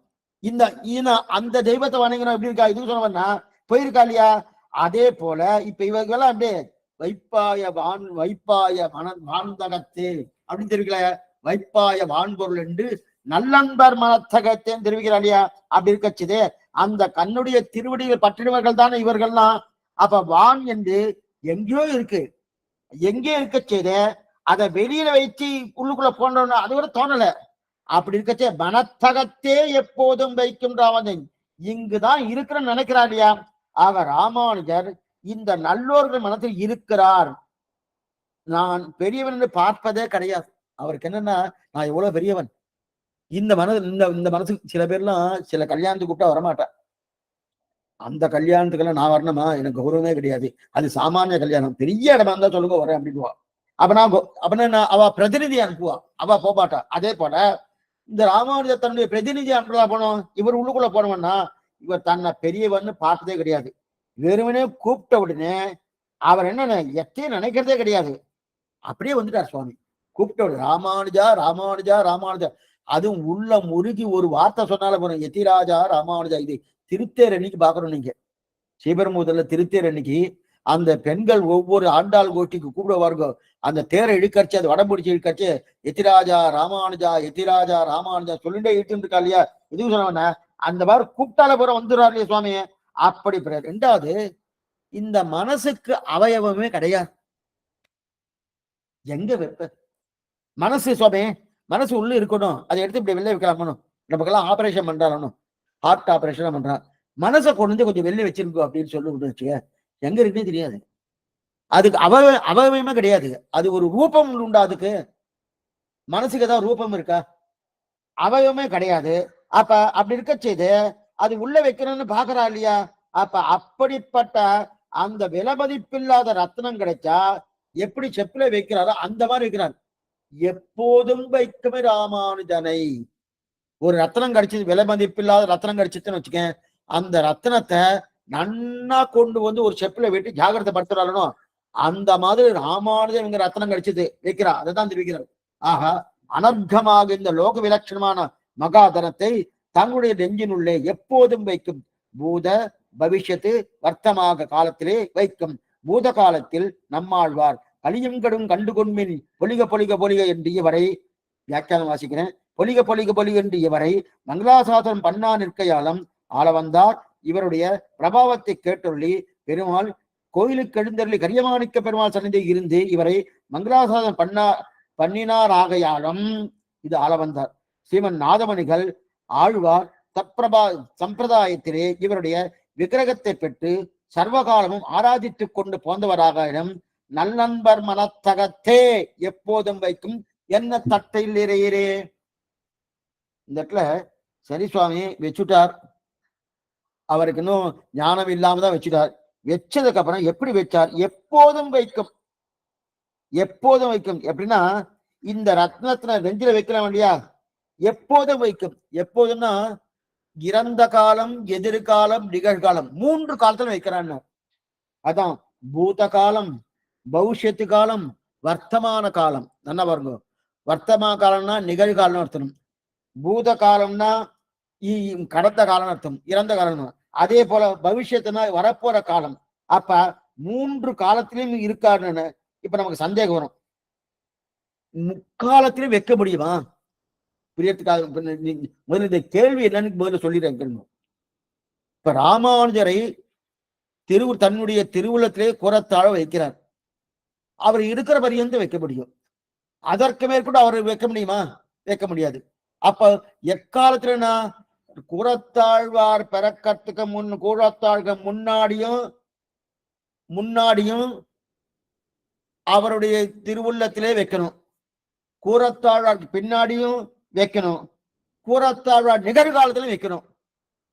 வைக்க முடியுமா? கூறத்தாழ்வார் இருக்கிற காலத்துல வைக்கலாம். கூறத்தாழ்வாருக்கு பின்னாடி வைக்க முடியாது. கூறத்தாழ்வாருக்கு முன்னாடி வைக்க முடியாது. அதே போல முதலியாண்டான் காலத்துல வைக்கலாம். அவருடைய திருவுள்ளத்துல தான் வைக்கணும்.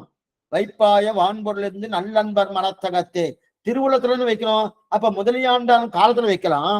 முதலியாண்டு முற்காலம் வைக்க முடியாது. முதலியாண்டு பிற்காலம் வைக்க முடியாது. அப்படி இருக்கச்சே எப்போதும் வைக்குமே ராமானுஜன் சொல்றாள சுவாமி. எப்போதும் வைக்கும்னா என்ன அர்த்தம்னா, இல்ல அந்த எப்போதும் வைக்கும்ன்றது இவ அவதாரம் பண்ணியிருக்காரனோ குறத்தாழ்வார் எப்ப அவதாரம் பண்ணாரோ அவர் திருப்பி திருநாட்டை அலங்கரிக்கிற பரியந்தம் வைக்கிறது. அதான் எப்போதும் வைக்குதுன்னா ஒத்துக்கல. இல்ல ராமானுஜரை எப்போதும் வைக்கணும். கூறத்தாழ்வார் இருக்கட்டும் இல்லாம போட்டும் எப்போதும் வைக்கணும்னு. எப்போதும் எப்படி சுவாமி வைக்கணும்? பூத காலம் என்ன, பவிஷ்யத்து காலம் என்ன, அதே போல வர்த்தமான காலம் என்ன. வர்த்தமான காலத்துல வைக்கலாம். வர்த்தமான காலம்னா நிகழ்காலம். நிகழ்காலத்துல கூறத்தாழ்வார் இருக்கிறார், தன்னுடைய நெஞ்சில வச்சுக்கிறார். முதலையாண்டான், எம்பார், அதே போல சோமாசி ஆண்டான் இவெல்லாம் வச்சுக்கிறா. தெரியுது, நானா தெரியுது. அதே எம்பாருக்கு முன்னாடி இல்லையே, எம்பாருக்கு பின்னாடி இல்லையே, கூறத்தாழ்வாருக்கு முன்னாடி இல்லையே, கூறத்தாழ்வாருக்கு பின்னாடி இல்லையே. அதனால அவர்கள் காலம் வரைக்கும் வைச்சா அதுதான் எப்போதும் வைக்கும் சொல்ல முடியுமானா கிடையாதுன்றார். 3 காலத்துல வைக்கணும்னாரு. அப்படி இல்லை. எப்போதுன்னா எல்லா காலத்திலும். பூத காலத்தில் வேறு யாரோ வச்சார்கள். ஏன்னா பவிஷ்ய காலத்தில் வேற யாரோ வச்சிருக்காரு. வர்த்தமான காலத்தில் இவர்களை வச்சிருக்காரு. பூத காலத்தில் வேற யாரோ வச்சிருக்கா. பூதம்னா முன்னாடி, பவிஷ்யத்துன்னா பின்னாடி. அப்ப முன்னாடி காலத்துல வேற யாரோ வச்சிருக்கா. யாரு? ராமானுஜர் திருவுள்ளத்துல. அதே பின்னாடி யாரோ வச்சிருக்கா ராமானுஜர் திருவுள்ளத்துல. அதே வர்த்தமான காலம் நிகழ்காலத்தில் அவரே வச்சுட்டார். அப்படி தெரியுது. சரி, இப்ப என்ன தெரியுது? பூத காலத்தில் ராமானுஜர் மனத்தகத்தை வச்சது யார்? பூத காலத்தில் ராமானுஜர் மனத்தகத்தை வச்சு அதைதான் எடுக்கிறா பாருங்க. பூத பவிஷ்ய வர்த்தமான காலத்தில் வைக்கும் பூத காலத்தில் நம்மாழ்வார் கலியும் கடும் கண்டுகொண்மின் பொலிக என்று இவரை மங்களாசாசனம் பண்ணா நிற்கையாலும். நம்மாழ்வார் என்று சொல்லிருக்கிற இல்லையா? என்ன பூத காலத்தில் யார் வச்சுக்கா? ராமானுஜர் மனத்தகத்தை வைத்து நம்மாழ்வார் என்று சொல்லும். இது என்ன சுவாமி? இது கூறத்தாழ்வானும் முதலியாண்டான் இல்ல, நம்மாழ்வார் என்கிற நல்லன்பர் மனத்தகத்தே. நம்மாழ்வார் என்கிற நல்லன்பர் மனத்தகத்தே. அப்ப நம்மாழ்வார் தன்னுடைய திருவுள்ளத்துல வைக்கிறார். எப்ப சுவாமி? இன்னைக்கு 5126 வருஷங்கள் ஆறுது. அன்னைக்கு வச்சிருக்கார். அன்னைக்கு 5000 வச்சுட்டு என்ன சொன்னார்? பொலிக போயிட்டு வல்லுயிர் சாபம் நலியும் தரகமும் நைந்த நவனுக்கு இங்க யாதுண்டும் இல்லைன்னு தெரிவிக்கிறார் இல்லையா? அப்படி இருக்கச்சே அப்ப முன்னாடி வைத்தாரனோ இது பூத காலம். இது முன்னாடி வைத்த காலம் தெரியுது. சரி, இது முதல் அர்த்தம். அப்ப ஆழ்வாரை காட்டினா இதுதான் முதல்ல எடுத்து சொன்னார். அடுத்தது ஆளவந்தார். ஆளவந்தார் என்ன தெரிவிக்கிறார்? இவருடைய பிரபாவத்தை ஆளவந்தார் இவருடைய பிரபாவத்தை கேட்டொள்ளி பெருமாள் கோயிலுக்கு எழுந்தொள்ளி கரியமாணிக்க பெருமாள் சன்னிதியில் இருந்து இவரை மங்களாசாசனம் பண்ணினாராகையாலும். மங்களாசாசனம் பண்ணின ஆகையால்னா ஆளவந்தான் காஞ்சிபுரத்தை எழுந்திருந்தார். காஞ்சி தேவ பெருமாள் சன்னதிக்கு கரியமாணிக்க பெருமாள் சன்னதி இருக்கு இல்லையா? அந்த கரியமாணிக்க பெருமாள் சன்னதியே மேல் படிக்கட்டில் நின்றுருக்கார். நின்றுருந்து திருக்கச்செல்வி கேட்கிறார், யாரு ராமானுஜர்? யாரு? அப்பெல்லாம் இளையாழ்வார்னு பேரு. யாரு இளையாழ்வார்னு கேட்க அப்ப அவர் கை காட்டுறாதோ நெடுநெடுன்னு நன்னா நீண்டு தன்னா சுண்டு குண்டியோடு இருக்கிற அவர் தான் இளையாழ்வார் சொல்ற. அப்ப கட்டாட்சிகர் ஆமுதல்வன் இவன் என்று தந்தேற்றிய நாமுதல் வந்து புகுந்து நல்லின் கவின்னு ஆமுதல்னு கட்டாட்சிக்கிறார் இல்லையா? அப்ப அந்த கை காட்ட இனி இவர்தான் நம்முடைய சம்பிரதாயத்துக்கு ஜெகதாச்சாரியன் என்று நிருகேதுகமாக விஷயீகரித்தார் இல்லையா? அது எப்போதும் என்னது? அது பண்ணது எப்ப? அதுவும் எப்போதோ, அதுவும் பூதகாலம், அதுவும் பூதகாலம். இதை இப்ப நீ சொல்றதெல்லாம் முன்னாடி, ராமானுஜருக்கு முன்னாடி, அப்படின்னா கூரத்தாழ்வாருக்கு முன்னாடி, முதலியாண்டானுக்கு முன்னாடி, எம்பாருக்கு முன்னாடி. பின்னாடி வரணுமே சுவாமி, பின்னாடி யாரெல்லாம் வச்சிருக்கா அது பார்க்கணும். இப்ப முன்னாடி தான் பார்த்துக்கணும். முன்னாடி முதல்ல சொன்னதே நம்மாழ்வார், அவரும் நெஞ்சத்துல வச்சுட்டு இருக்கார். எப்ப வச்சுட்டு இருக்கார்? பொலிக பொலிக பொலின்னு அவர் பாடினாரானோ, பாடினாரானோ 5126 வருஷத்துக்கு முன்னாடி.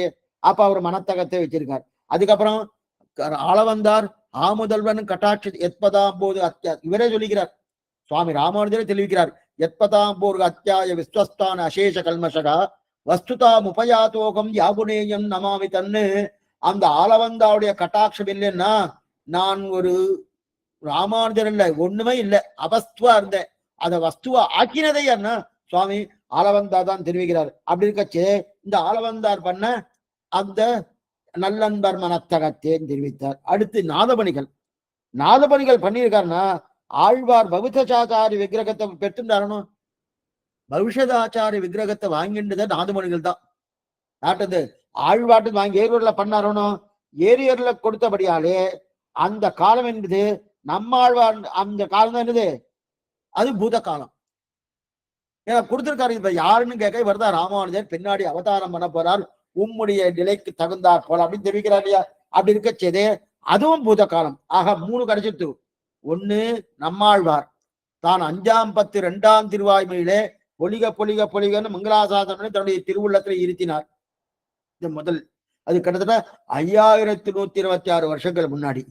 அதற்கு பிறகு ஆளவந்தார், அதற்கு பிறகு அதுக்கு பிறகு நம்மாழ்வாது நாதமணிகள். நாதமணிகளுக்கு அப்படிதான் ஆனந்த ஆனா இங்க கிரமத்துல இப்படிதான் எழுதியிருக்காரு. அதற்கு பிறகு நம்மாழ்வார், அது நாதமணிகள் எழுதினார். இந்த 3 பேரும் சேர்ந்திருக்காருனோ. ஆக நம்மாழ்வார் என்ன, நாதமணிகள் என்ன, ஆளவந்தார் என்ன, இவர்கள் எல்லாரும் முன்னாடி, இவரெல்லாம் முன்னாடி. அப்பன்னா எப்போதும் வைக்கமே ராமானுஜன் சத்தத்துக்கு அர்த்தமாக்குறோம். இப்ப குரத்தாழ்வார் எப்போதும் வைப்பாரானா அவர் காலத்துல மட்டும் தான் வைக்க முடியும். அவர் கிளம்பி சீவைகுண்டு போயாச்சுன்னா அவரால் வைக்க முடியுமா? வைக்க முடியாது. வைக்க முடியாது, அங்க வைக்கலாம், இங்க வைக்க முடியாதுன்னு அதுதான் இங்க கேட்டு இருக்கோம். முடியாது சுவாமி. அப்ப எப்போதுன்றதுக்குன்னா அப்ப முன்னாடி இத 3 பேர் சொல்லியாச்சு. 3 பேர் சொல்லியிருக்காரு. 3 பேர் யாராரு? ஆளவந்தார் என்ன, சுவாமி நாதமணிகள் என்ன, சுவாமி நம்மாழ்வார் என்ன, இந்த 3 பேரும் சொல்லியாச்சு. தெரியுது, சொல்லித்தான். பூதகாலம் நிச்சயம் வந்தாச்சு. அப்ப பூத காலத்துல நிச்சயம் உண்டு, வர்த்தமான காலத்திலயும் நிச்சயம் உண்டு, பவிஷ்ய காலத்துல உண்டா சுவாமி? உண்டு. அது என்னவா சுவாமி உண்டு? வருங்காலத்துல எப்படி இருக்கு யார் சொல்லுவா? அதாவது இறந்த காலம், எதிர்காலம், நிகழ்காலம். நல்லா பாத்துங்க. அதான் பூத பவிஷ்யத்து வர்த்தமான காலம்னு பேரு. பூத காலம்னா இறந்த காலம், பவிஷ்யத்து காலம்னா வருங்காலம், வர்த்தமான காலம்னா நிகழ்காலம். இப்ப இறந்த காலத்துல சொல்லப்பட்டது நம்மாழ்வார், நாதமணிகள், ஆளவந்தார். அவெல்லாம் தன்னுடைய மனத்தகத்தே அப்படின்னு வச்சுட்டா.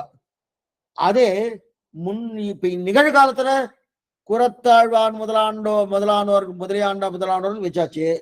இனிமே என்ன போறது? இனிமே வரப்போறது வரப்போறதுன்னா பவிஷ்யத்து காலம். அப்படின்னா எதிர்காலம். எதிர்காலம் யார் வைப்பா? அந்த மாதிரி உண்டா சுவாமி? இப்ப என்ன 2 தண்டா கிடைச்சிருத்து. பூத காலத்துல நிச்சயமாயிடுத்து, அதே போல வர்த்தமான காலம் நிச்சயமாயிடுத்து. பூத காலத்துல நம்மாழ்வார், நாதமணிகள், ஆளவந்தான் ஆயிடுத்து. வருங்காலம் எப்படின்னா ஆச்சரியமா தெரிவிக்கிறாரு.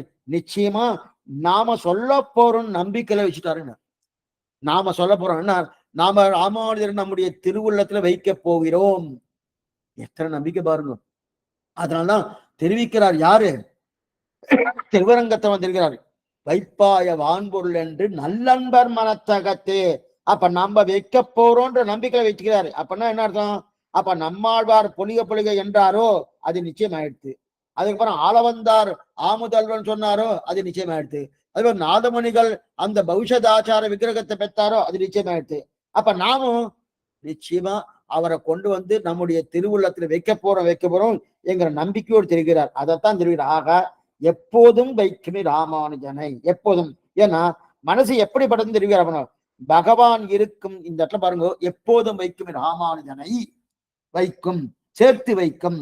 ஜங்கம ஸ்ரீ விமான நிர்காதினி மஷீராம் என்ன கடவுதரே கிரணங்களால் தப்தனாய் கொண்டு ரவிமண்டலத்திலே வர்த்தித்தும் காடும் மேடுமான பர்வதாகிரகத்திலே ஜடாதாரணம் பண்ணி நின்றும் ஜலத்வத்தில் சர்வதா வசித்தும் இப்படி சாதன அனுஷ்டானம் பண்ணின சர்வேஸ்வரனுக்கு ஞானிகளுடைய ஹிருதய கமலவாசம் சாத்தியமென்று பிரசித்தமாக சொல்லுகையாலே இது பகவத் பரணானாலும் யஸ்ய தேவோ பராபக்திர் யதா தேவோ ததா குரு என்றும் தேவமீராச்சாரிய புமாசிதா என்றும் தேவத்வத்திய உபாசிய என்றும் சொல்லுகிறவைகளையே இருவருக்கும் ஒக்குமெரே ராமானுஜனை எம்பெருமானாரை இதுவரைக்கும் பார்த்துக்கணும்.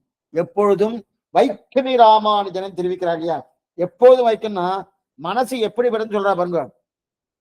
மனசு எப்படின்னா, பகவான் ஒரு விமானத்துல இருக்கார், அதுக்கு ஸ்ரீ விமானம்னு பேரு. பகவான் விமானம் இருக்கு இல்லையா, ஜங்கம ஸ்ரீ விமானம். பகவான் இருக்கக்கூடிய விமானத்துக்கு ஸ்ரீ விமானம்னு பேரு. அதே இன்னொன்னு இருக்கு, ஜங்கம ஸ்ரீ விமானம். இது ஜங்கம ஸ்ரீ விமானம் என்னன்னா, அடியாருடைய மனசு எங்க போனாலும் போவதுக்காக அடியாருடைய மனசு இருக்கு இல்லையா, அந்த மனசுலயும் இருக்கானா பகவான். அதான் எப்பொழுதும் வைக்கும் ராமானுஜன அடியாருடைய மனசுலயும் பகவான் இருக்காராம். ஏன் சுவாமி இந்த இடத்த கொடுத்திருக்காரு? சாமான்யமாக ஜங்கம ஸ்ரீ விமானம் என்று சொன்னது பகவானின் இருப்பிடம். ஆனா அடியாரின் இடம் இதுதான் அர்த்தம், அடியாருடைய இடமே அதுதான் அர்த்தம். ஆனா இங்க நல்லன்பர் மனத்தகத்தேன்னு சொல்லியிருக்கு இல்லையா, அப்ப நல்லன்பர் மனத்தகத்தேன்னா இந்த இடத்துல ஜங்கம ஸ்ரீ விமானம்னு சொன்னா அது பகவானு கிடையாது, ராமானுஜருக்கு ஜங்கம ஸ்ரீ விமானம். பகவான் தன்னுடைய அடியார்கள் இருக்கக்கூடிய இடத்த ஜங்கம ஸ்ரீ விமானம்னு எடுத்துட்டார். ஆனா இப்ப இங்க சொல்றது ஜங்கம ஸ்ரீ விமானம் ராமானுஜருக்கு ஜங்கம ஸ்ரீ விமானம். அப்படின்னா அவர் ஆனா சாமான்யமாக அடியார்கள் இதயம்தான் கண்ணனுக்கு தான் சொல்லுவார். அடியார்கள் இதயம் எப்பவுமே அடியார்கள் இதயம் தான் கண்ணனுக்கு. எப்பவுமே கண்ணன் எங்க இருப்பார்? அடியார் இதயத்துக்குள்ள இருப்பார் அப்படிதான் சொல்லுவார். இப்ப அதே போல இந்த ராமானுஜர் தன்னுடைய அடியார் ஹிருதயத்துக்குள்ள இருப்பாரா சுவாமி? சாமானியமா கண்ணன் தான் இருப்பான்னு சொல்லுவாருன்னா இவ இருப்பாரன்னா இருப்பான்றார். அதுதான் சமானம் சொல்றாரு. கண்ணன் இதை எப்படி ஏற்படுத்தினான்னு பாருங்க. அடியார் இதயத்துக்குள்ள வரத்துக்கு அவர் ரொம்ப தபஸ் பண்ணியிருக்காராம், அதனால வந்தாராம். ஆனா ராமானுஜர் அப்படி இல்லை. அதான் இங்க தெரிவார். அடியார்களுடைய ஹிருதய கமலத்துக்கு வரத்துக்கு அவர் ஏதோ தபஸ் பண்ணார். தபஸ் பண்ண இதைத்தான் தெரிவிக்கிறார் திருப்பானாழ்வார். கோரமாதவம் செய்தனன் கொள் அறியேன், கோரமாதவம் செய்தனன் கொள் அறியேன் தெரிவிக்கிறார் திருப்பானாழ்வார் அமரநாதிபரான. நிறைய தவம் பண்ணாராம். என்ன தவம் பண்ணானா, திருப்பானாழ்வாருடைய திருவுள்ளத்துக்கு வரணும் தவம் பண்ணாராம். அதே போல இங்க தபஸ் பண்ணியிருக்காரு. எப்படிப்பட்ட தபஸ்ன்னு பாருங்க. அதான் வாய்ஷன் என்ன தெரிவிக்கிறேன்னா சமாதானம் சொல்றேன். என்ன சொல்றேன்னா, அதாவது மத்தியில என்ன முதல்ல சூரிய மண்டலத்தின் நடுவிலே, அதாவது சூரிய மண்டிய மத்தியவர்த்தி நாராயணகா சமிதி விஷ்டகான்னு நித்தியம் நம்ம சஞ்சாவனம் பண்ணும் போது இந்த ஸ்லோகத்தை சொல்லுவோம். சூரிய மண்டல மத்தியவர்த்தி சரஸ்வதி நாராயணகான்னு சொல்றோமோ அந்த ஸ்லோகத்தை சொல்றாரு. அதுல நடுவுல தப்தனா இருக்கணும். சூரியத்துக்குள்ள எப்படின்னு தான் இருக்கணும், உடம்பெல்லாம் கொதிக்கணும். அந்த கொதித்து கொண்டு சூரிய மண்டலத்துல நிக்கிறார். நாம சூரிய மண்டலத்துல சூரிய நாராயணன் சொல்றாரு. நாம ரொம்ப உயர்த்தியா நினைக்கிறோம். உயர்த்த நினைக்கிறோமோனோ அவன் நினைச்சுட்டு இருக்கிறது என்னன்னா, நம்ம சஞ்சாவனம் பண்ணும்போது இதைத்தான் சொல்லிட்டு இருக்கோம். சஞ்சாவனம் போது இந்த ஸ்லோகத்தை சொல்றான். ஆனா சூரிய மண்டலத்தின் நடுவே அதாலே சுடப்பட்டு நிற்கிறார். சூரிய மண்டலத்தின் நடுவே அதால சுடப்பட்டு நிற்கிறார். இது முதல், இது ஒண்ணு. எதுக்கு சுவாமி தபஸ் பண்றாரு?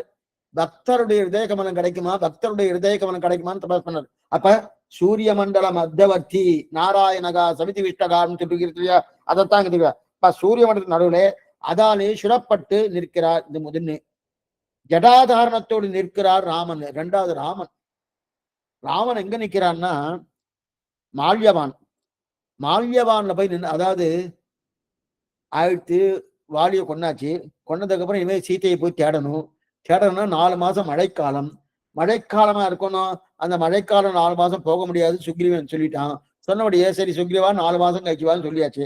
அப்ப மால்யவான்ல போய் நின்னானோ அப்ப ராமன் இப்ப சீத்தையை தேடணும். வருஷா காலம் என்பதனால தேட முடியல.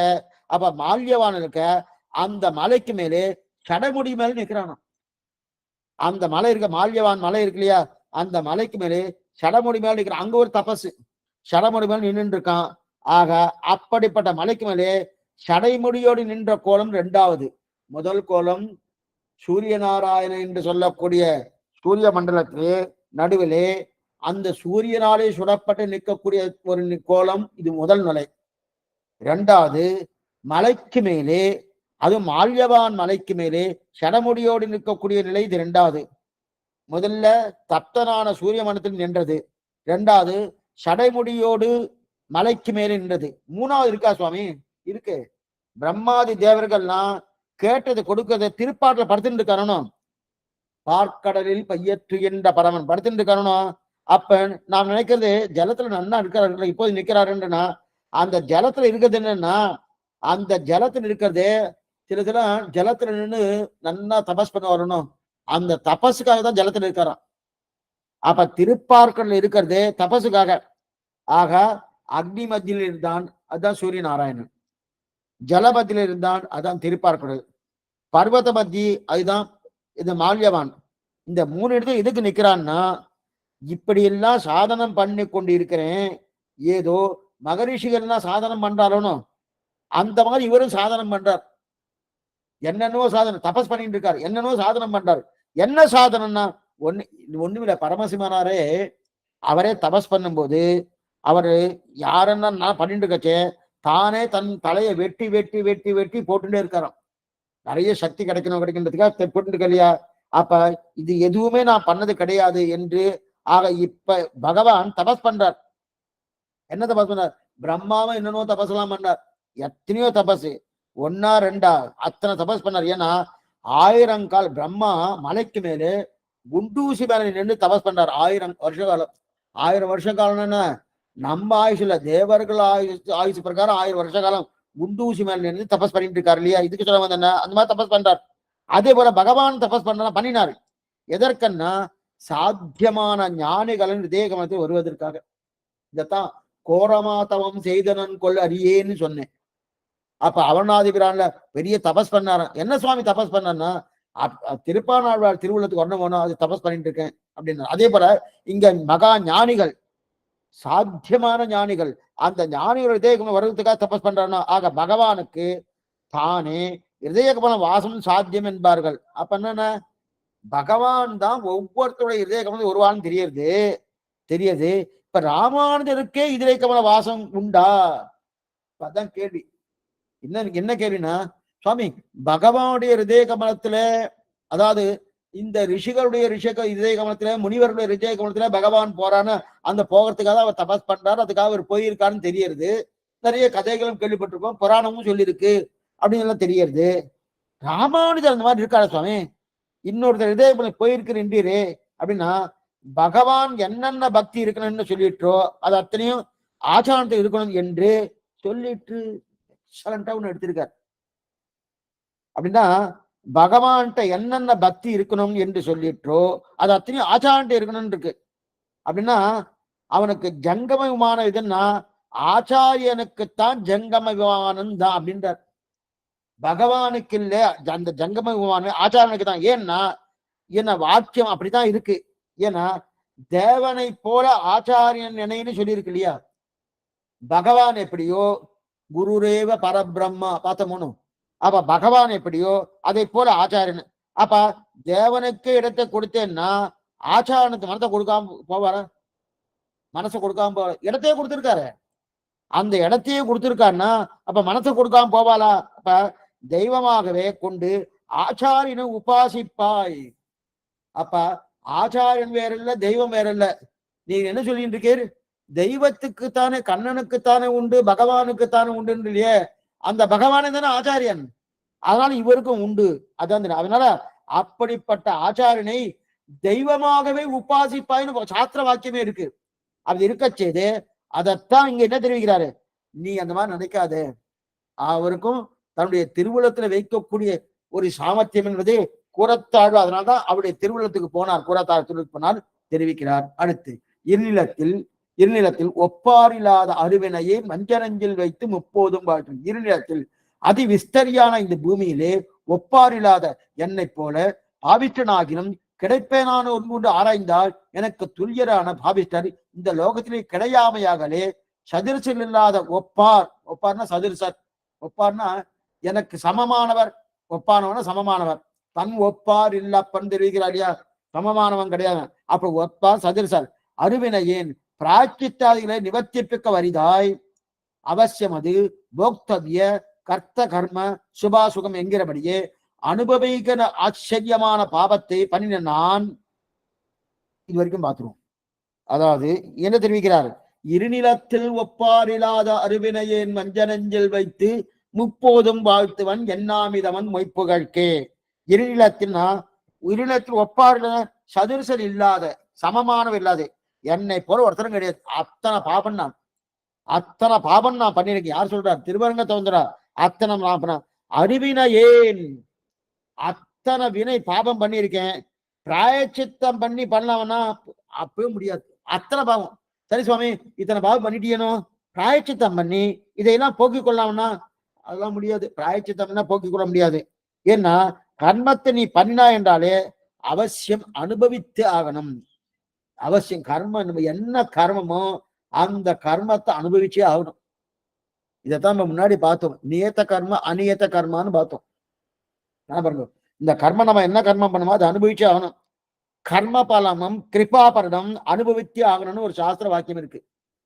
கர்ம பலனும் கிருபாபரணம் அனுபவித்தே ஆகணும். அதாவது ரொம்ப நாளா நான் பாபத்தை சேமிச்சு வச்சுட்டு இருந்தேன், பகவான் அந்த பாபத்தை போக்கணுமோனோ, போக்கணுன்றதுக்காக பிறந்த போது போக்கினார் பார்க்கிறார்.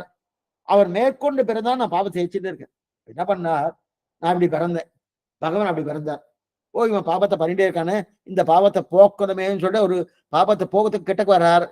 அவர் கிட்டக்க வந்து பாபத்தை போக்குறதுக்கு உண்டான ஒரு தன்மையோடு வரச்சு. நான் என்ன பண்ணேன், அவர் இது வரைக்கும் பண்ண பாபத்தை காண 2 மடங்கு பாபம் பண்ணிட்டேன். 2 மடங்கு. இதுதான் ஒருத்தர் கேட்கிறார். ஒரு சுவாமி ஒருத்தர் கேட்கிறார். அவர் என்ன கேட்கிறாருன்னா, சோடசாய ஸ்தோத்திரம்னு பேர் அதுக்கு. அதுல என்ன கேட்கிறாருன்னா, ஒண்ணுமில்ல சுவாமி, நீ எனக்கு பேருக்கு மோட்சத்தை கொடுத்துருனார். என்ன நீ எதுவும் மிரட்டுற மாதிரி பேசுற, பகவான்கிட்ட பேசுறாரு, மிரட்டுற மாதிரி பேசிட்டு இருக்க. ஏன் பண்ணா, நீ எனக்கு மோட்சத்தை கொடுக்கலன்னா நீ தோத்து போயிடுவ. தோத்து போயிட்டுனா உனக்கு என்ன ஆகணும், ஓ ஒண்ணும் இல்லை இந்த ஜீவாத்மா நான் தோத்துன்னு உனக்குதான் அது வந்து கொஞ்சம் சமமா போயிடும். அதனால எனக்கு ஒண்ணும் பண்ணாம எனக்கு உடனே மோட்சத்தை கொடுத்துருனார். பெருமாள் உடனே கிடையாது. எதுக்காக தோத்து போயிடுவேன், ஒண்ணும் இல்லை, என்னுடைய பாவத்தை நீ கணக்கு பண்ணி வேணும்.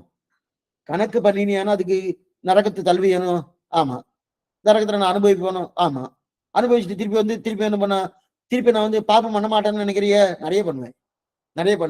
சரி, நிறைய மறுபடியும் தள்ளுறேன். இல்ல இப்ப முதல்ல பண்ண பாபத்தை போல பண்ண மாட்டேன், அதோட பெருசா பண்ணுவேன். சரி, நரகத்துல சொல்றேன். இல்ல, அப்ப உனக்கு நீ இப்ப வச்சுட்டு இருக்கிற நரகம் போராது. ஏன் அவ்வளவு பெரிய பாபத்தை பண்றேன், இது வரைக்கும் நீ நினைச்சு பார்க்காத பாபத்தெல்லாம் பண்ணுவேன். அப்ப உனக்கு என்ன தோணும்னா, ஓ இப்படிப்பட்ட பாபத்தை ஒரு பண்ணியிருக்காரு, அந்த பாபத்துக்கு தகுந்தாப்ப நரக லோகமே இல்லையே, புதுதா நரகலோகத்தை சிருஷ்டிக்கணும் போல் இருக்கே. நம்ம கிட்ட இருக்கிற நரகலோகமும் வேறு, இந்த நரகலோகமும் வேறு. அதனால இது இன்னும் அதிகமான நரகமா இருக்கு. அதனால சிருஷ்டிக்கணும் போல் இருக்குன்னு சொல்லி வேற நீ புதுசா சிருஷ்டித்த உடனே அந்த நரகத்துல போய் அனுபவிச்சுவேன். அனுபவிச்சு முடிச்ச உடனே திருப்பி வருவேன். திருப்பி வந்து நான் என்ன பாபம் பண்ணுவேன். பாபம் பண்றச்சே திருப்பி என்ன பண்ணுவேன் தெரியுமா, இது வரைக்கும் பண்ண பாபத்தை காட்டிலும் இன்னும் மேம்பட்ட 10 மடங்கு இன்னும் பெருசா பண்ணுவேன். அப்ப நீ ஏற்கனவே ஒண்ணு சிருஷ்டித்தாயனும் அந்த நரகம் கூட போறாது, இன்னொன்று புதுசா சிருஷ்டிக்கணும். இப்ப இந்த மாதிரி பண்ணிட்டே வந்தேன்னா நீ தோத்தே போயிடுவ. ஓ சிருஷ்டித்து மாளாதுன்னு என்ன பண்றது, அதனால அந்த சிரமமே வேண்டாம், இப்பயே எனக்கு மோட்சத்தை கொடுத்துருவேன். இந்த சிரமமே வேண்டாம். நீ நரகத்தை சிருஷ்டிட்டே இருந்தேன்னா என்னைக்கு சிருஷ்டிக்கிறது, எப்படி போறது, அதனால எனக்கு மோகத்தை கொடுத்துருன்றார். இதுக்கு சொல்ல வந்தேன்னா அந்த மாதிரி கர்ம பலனும் கிருபாபனும் அனுபவிச்சுட்டு இருக்கணும். ஆனா இப்ப என்ன திருவரங்கத்துல என்ன தெரிவிக்கிறான்னா, நீ என்னை எப்படியாவது இவனை ரட்சிக்கணும், அதனால இந்த பாவத்துல இவனை பண்றதுக்காக எனக்கு பறந்து பாக்குறேன்னா மேல ஒண்ணும் நன்னா பண்ணிட்டே இருக்கேன். அகமஸ்மி அபராத சக்கரவர்த்தி ஆளவந்தா தெரிவிக்கிறார். அகமஸ்மி அபராதங்கள் பண்ணுவதில் நான் தான் சக்கரவர்த்தி. அபராதம் குற்றங்கள் பண்றதுல சக்கரவர்த்தி யார் சுவாமி? நான் தான். இதெல்லாம் நமக்குதான். ஆளவந்தாருக்கு உண்டான ஒண்ணும் கிடையாது. அவ சொல்றதெல்லாம் நமக்கு தான். ஆனா சொல்லிக்கிறதுலாம் அவ தான் சொல்லிக்கிறான். அகமஸ்மி அபராத சக்கரவர்த்தி. எந்தெந்த ஜந்து எத்தனை பண்ணாலும் அது அத்தனையும் நம்ம பற்றி அது என்ன, அத்தனை சக்கரவர்த்தி நான் இருக்கேன். அப்ப அவரவர்கள் நச்சானம் பண்ணி பாடுறா இல்லையா, அதை போல பாடக்கூடிய சக்தி கூட என்கிட்ட கிடையாதுன்னு. இது மட்டும் இல்ல, ஆளவந்தார் தெரிவிக்கிறார். சுவாமி நம்மாழ்வார் நைச்சான சந்தானம் பாடினார். நைச்சான சந்தானம்னா நான் பாவி நான் பாவி நான் பாடினாருன்னா அந்த சக்தி கூட என்கிட்ட கிடையாது. ஆளவந்தார் தெரிவிக்கிறார். அந்த சக்தி கூட மேலும் என் மனசாது நல்ல மனசா இருக்கான்னா ஒரு மனசும் கிடையாது. நல்ல மனசா இருக்கான்னா அந்த மனசும் கிடையாது. எந்தெந்த ஜந்துக்கள் எத்தனை பண்ணாலும் அத்தனையும் என்ன பண்றது, எத்தனை பண்ணாலும் அதை இன்னும் இச்சிக்கக்கூடிய தன்மையோடு தான் நான் இருந்துட்டு இருக்கேன். அவ்வளவு பாபத்தை நான் பண்ணிட்டு இருக்கேன். அதாவது எதுக்கு சொல்ல வந்தேன்னா, மனசும் என்னுடைய சம்பந்தி தானே. மனசும் என்ன போல தானே இருக்கும். என்னுடைய மனசு தானே. இப்ப நான் இப்படி இருக்கணும், அதை போல தானே மனசு இருக்கும். அப்ப என்னுடைய சம்பந்தி வந்துட்டுன்னா அப்ப என்ன ஆகும்? நிச்சயமா அது பாபத்தை தான் பண்ண போறது. அதனால அது பாபத்தை பண்ண போறதுனால இது பிரயோஜனம் இல்லை. எது அப்படின்னா, இந்த விஷயத்தோடு ஆசை ஏற்பட்டால் அது பந்துக்களாக வித்துக்களாக வந்து இருக்கும். எதற்காக நெஞ்சை போய் வஞ்ச நெஞ்சுன்றான்னா, கண்ட இடத்துல ஆசை வச்சிருக்கா. வஞ்ச நெஞ்சுன்னு சொன்னா கண்ட இடத்துல ஆசை. அந்த ஆசை உருவாதே முதல்ல எங்க நெஞ்சுதான். இந்த நெஞ்சாலதான் ஆசை உருவா. அதனாலதான் நெஞ்சே சொல்லுவாமன் நாமங்களேன்னு முதல்ல சொன்னார். துயரறு சுடரடி தொழுதடன் மனனே. மனசை சொல்ற, மனசுல நெஞ்சு ரெண்டும் ஒரே அர்த்தம் தான். எதுக்கு சொல்ல வந்தா, நெஞ்சு நினைச்சு சகாயம் பண்ணதான் முடியல. அப்ப முதல்ல நெஞ்சுதான் சகாயம் பண்ணும். மேலும் அத்தனை பேரும் கெடுக்கிறது எதுன்னா இந்த நெஞ்சுதான். நெஞ்சு மட்டும் ஒழுங்கா இல்லைன்னா எல்லாரையும் கெடுத்துரும், நன்னா கெடுத்துரும். இந்த காலட்சேபத்துக்கு போகணும்னு நினைச்சுட்டு இருப்போம். எத்தையோ ஏதோ ஒன்று நெஞ்சு என்ன பண்ணும், அது என்னமா அது அப்புறம் போய்க்கலாமே நினைச்சு தோணுமோனோ உடனே போயிடும். அப்ப நெஞ்சு அதான நெஞ்சுக்கு இருக்கக்கூடிய, அதுதான் நெஞ்சமே நல்ல நல்ல உன்னை பெற்றால் என் செய்வோம். உன்னை பெற்றுட்டு நான் இவ்வளவு சமப்படல, நல்லா இருக்கு. நீ நல்ல நெஞ்சு நான் சொன்னதை நீ கேட்டுட்டு இருக்க. அதனால நீ உன்னுடைய சகாயம் இல்லைன்னா ஏதாவது பண்ண முடியுமா தெரிவிக்கிறாளையா. கண்ட இடத்துல ஆசை உருவாடுறதே முதல் நெஞ்சு தானே, அப்படித்தான் தெரிவிக்கிறாரு. அப்ப நெஞ்சு மட்டும் ஒழுங்கா இல்லைன்னா எல்லாரையும் கிடைக்கணும். சர்வேஸ்வரனா சர்வசக்தம் கூட என்னை பார்த்தால் ஏமாந்து விடுவார். சர்வேஸ்வரான சர்வசக்தன் எப்ப பார்த்தா ஏமாந்து விடுவார். இந்த தொண்டர்படி ஆழ்வார் தெரிவிக்கிறார் திருமாலையில. என்ன தெரிவிக்கிறான்னா, நான் அண்ணா ஏமாத்துவேன். ரெண்டு யுக்தியை கை வச்சுட்டு இருக்க. விஷயம் தெரிஞ்சவாளை ஏமாத்துறதுக்கு ஒரு ரகம், விஷயம் தெரியாதவாளுக்கு ஏமாத்துறதுக்கு ஒரு ரகம். ரெண்டு யுக்தியை நான் வச்சுட்டு இருக்கேன். ரெண்டு பேரை ஏமாற்றுறதுக்கு எப்படி சுவாமின்னா, வித்வான்கள் கோஷ்டியும் ஏமாத்துவேன், ஒன்னும் தெரியாதவா கோஷ்டியும் ஏமாத்துவேன். எப்படி சுவாமி வித்வான்கள் கோஷ்டி எப்படி ஏமாத்துவேன்னா என்ன வழின்னா, வித்வான்கள் கோஷ்டில போய் பகவானை யாரால தெரிஞ்சுக்க முடியும்? எதோ வாசம் நிவர்த்தந்தே அப்பிராப்திய மனசா சகா சாஸ்திரம் விரோதம் சொல்லியிருக்கேன். யாராவது தெரிஞ்சுக்க முடியுமா அப்படின்னு, பகவானை யாரும் தெரிஞ்சுக்க முடியாது அப்படின்னு சொல்லுவேன். சொன்ன உடனே எஸ்ய மதம் தஸ்ய மதம் தான் தெரிவிக்கிறேன். வஞ்சனஞ்சில் வைத்து, இப்ப வியாக்கியாந்து வாசிக்கிறேன். வஞ்சனஞ்சில் வைத்து நான் அப்படியானால் என் மனசு நிர்மலமோ என்னோட்டை சம்பந்தம் பெற்றதாகையாலே எனக்கு முன்னே பாபகர்மனை பிரவித்திகமாயித்து பந்தாய விஷயாங்கி என்னும்படியே வாக்கிய விஷயங்க பிரவனாய் எல்லாரையும் மோசம் போக்க கடவதாய் சர்வஜனான தேவரில் கூட நல்லவர் என்று திருவுள்ளத்தில் கொண்டாடும்படியான வஞ்சனத்தை மனசிலே வைத்து இது வரைக்கும் பார்த்துவோம். அதாவது நான் எப்படி ஏமாத்துவேன்னா, நல்ல விஷயம் தெரிஞ்சவா, சாஸ்திரம் தெரிஞ்சவா, அவள்கிட்ட போய் பகவானை பார்க்க முடியுமா, பகவானை சேவிக்க முடியுமா? ஒன்னும் பண்ண முடியாது. சாஸ்திரமே அவளை சேவிக்க முடியாது, சேவிக்கணும் சொல்லிட்டு அப்படின்னு சொல்லி ஓடணும். அப்ப உடனே வரலாம் சொன்னோம், ஓ இவர் தான் சர்வஜன், இவர் தான் நன்னா சொல்லியிருக்காரு பார்க்க முடியாதுன்னு சொன்னார். அப்ப நிச்சயமா அவர் பகவானை தெரிஞ்சு கொண்டவரதான் இருக்கும் அப்படின்னு அவளை என்ன பண்ணுவேன், அவளுடைய நம்பிக்கைக்கு ஆளாவேன். அப்ப அவ நம்ம நம்புறானோ எப்படி ஏமாத்திருக்கேன் பாரு, தொண்டபடியாவே தெரியும். அதே விஷயமே தெரியாதவா, படிக்காத போய் என்ன தெரியும்னா, எனக்கு தான் பகவானை தெரியும், உங்களுக்கு என்ன தெரியும்? இன்னைக்கு இதே விஷயத்த நிறைய பேர் வச்சுட்டு இருக்கா. எனக்கு தான், ஏன்னா இன்னைக்கு நிறைய பேர் ஏமாந்து போறதுக்கு காரணமே தான். இன்னென்ன பண்ணுங்க. அதுவும் இன்னைக்கு அநேகமா இந்த பிராயச்சித்தம்னு ஒரு வார்த்தை வச்சுண்டு, ராத்திரி இந்த பூஜை பண்ணணும், இந்த பூஜை பண்ணணும், அந்த பூஜை பண்ணணும், எனக்கு தான் எல்லாம் தெரியும், நான் இந்த ஏதோ சித்து வேற ஏதோ ஒண்ணு பண்ணி அவளை மயக்கி அவளுடைய நிலைக்கு கொண்டு வர வச்சுட்டு என்னென்ன பணங்கள் உண்டு எழுதுவது பண்ண முடியுமோ எல்லாம் பண்ணிட்டு இருக்கா இல்லையா. அதைத்தான் சொல்ல முடியாது தெரிவிக்க. அன்னைக்கே சொல்லிட்டு இருக்கார். என்ன சொல்றாருன்னா, நான் உங்களுக்கு ஒண்ணுமே தெரியாது, எனக்கு தெரியாதவர்கிட்ட பேசிட்டு இருக்கணும், உங்களுக்கு ஒண்ணுமே தெரியாது, நான் சொன்னதை கேளுங்க, நான் சொன்னதை கேட்டா உங்களுக்கு எல்லாம் தெரியும், இல்லைன்னா உங்களுக்கு ஒண்ணும் தெரியாதுன்னு. இவர் இவ்வளவு தூரம் பேசுறாரு, இவர் எல்லாம் தெரியும் போல் இருக்கு அப்படின்னு நம்புறா இல்லையா? 2 பேரும் ஏமாத்தின பாருங்க. ஆக தெரியும் என்று ஒருத்தன் சொன்னேன், தெரியாதவன் ஏமாந்தான். தெரியாத இன்னொருத்தன் சொன்னேன், தெரிஞ்சவன் ஏமாந்தான். இந்த 2 சத்தம் ரொம்ப முக்கியம். தெரியும்னு யார்கிட்ட சொன்ன? தெரியாதவன்கிட்ட சொன்ன, தெரியாதவன் ஏமாந்துட்டான். எனக்கு எல்லாமே தெரியும், பகவான் நானே சேவிச்சிருக்கேன், என் தோலை பாரு, தலைய பாரு, பகவான் இங்கே இருக்காருன்னு சொன்ன உடனே தெரியாதவன் எனக்கு தெரியும் சொன்ன, அவனுக்கு தெரியாது. அப்ப எனக்கு தெரியும் சொன்ன உடனே தெரியாதவன் நான் சொன்ன தெரியும் சப்தத்தை வைத்துக் கொண்டு நம்பிட்டான். ஓ, இவருக்கு எல்லாமே தெரியும் போட்டுக்குன்னு. அதே தெரிஞ்சவன் இருக்கானும், அவன்கிட்ட போய் எனக்கு தெரியும் சொன்னா நம்ப மாட்டான். எனக்கு ஒண்ணுமே தெரியாது, எனக்கு ஒண்ணுமே தெரியாது, எனக்கு ஒண்ணுமே தெரியாது அப்படின்னு சொல்லுவேன்னு இவர் தெரியாதுன்னு சொல்லிட்டு இருக்காரு, அப்ப இவருக்கு தான் தெரியும் அப்படின்னு அவனை நம்பராம இருக்கும். அதான் நம்பராம இருக்கும். ஆக 2 பேரும் ஏமாத்தினணும். ஆக தெரியும் என்று ஒருத்தர் சொன்னேன், தெரியாதவன் ஏமாத்தினேன். தெரியாதவன் இன்னொருத்தர் சொன்னேன், தெரிஞ்சவன் ஏமாத்தினேன். ஆக இப்படி யாரெல்லாம் கடவுளாக தெரியும் என்று சொல்கிறார்களோ அப்ப அவர்கள் நம்மை தெரியாதவன் நினைச்சுதான் இருக்குது. ஏன்னா கடவுள் தெரியும் சொல்லிட்டு இருக்கா இல்லையா? நம்மள தெரியாதுன்னு நினைச்சுட்டு இருக்கா. நாம் தெரியாது என்று இருக்குமான்னா நான் இந்த இடத்துல பாருங்க, நாம் தெரிஞ்சவனா இருக்கணுமா தெரியாதவனா இருக்கணுமா? நாம தான் முடிவு பண்ணிக்கணும்.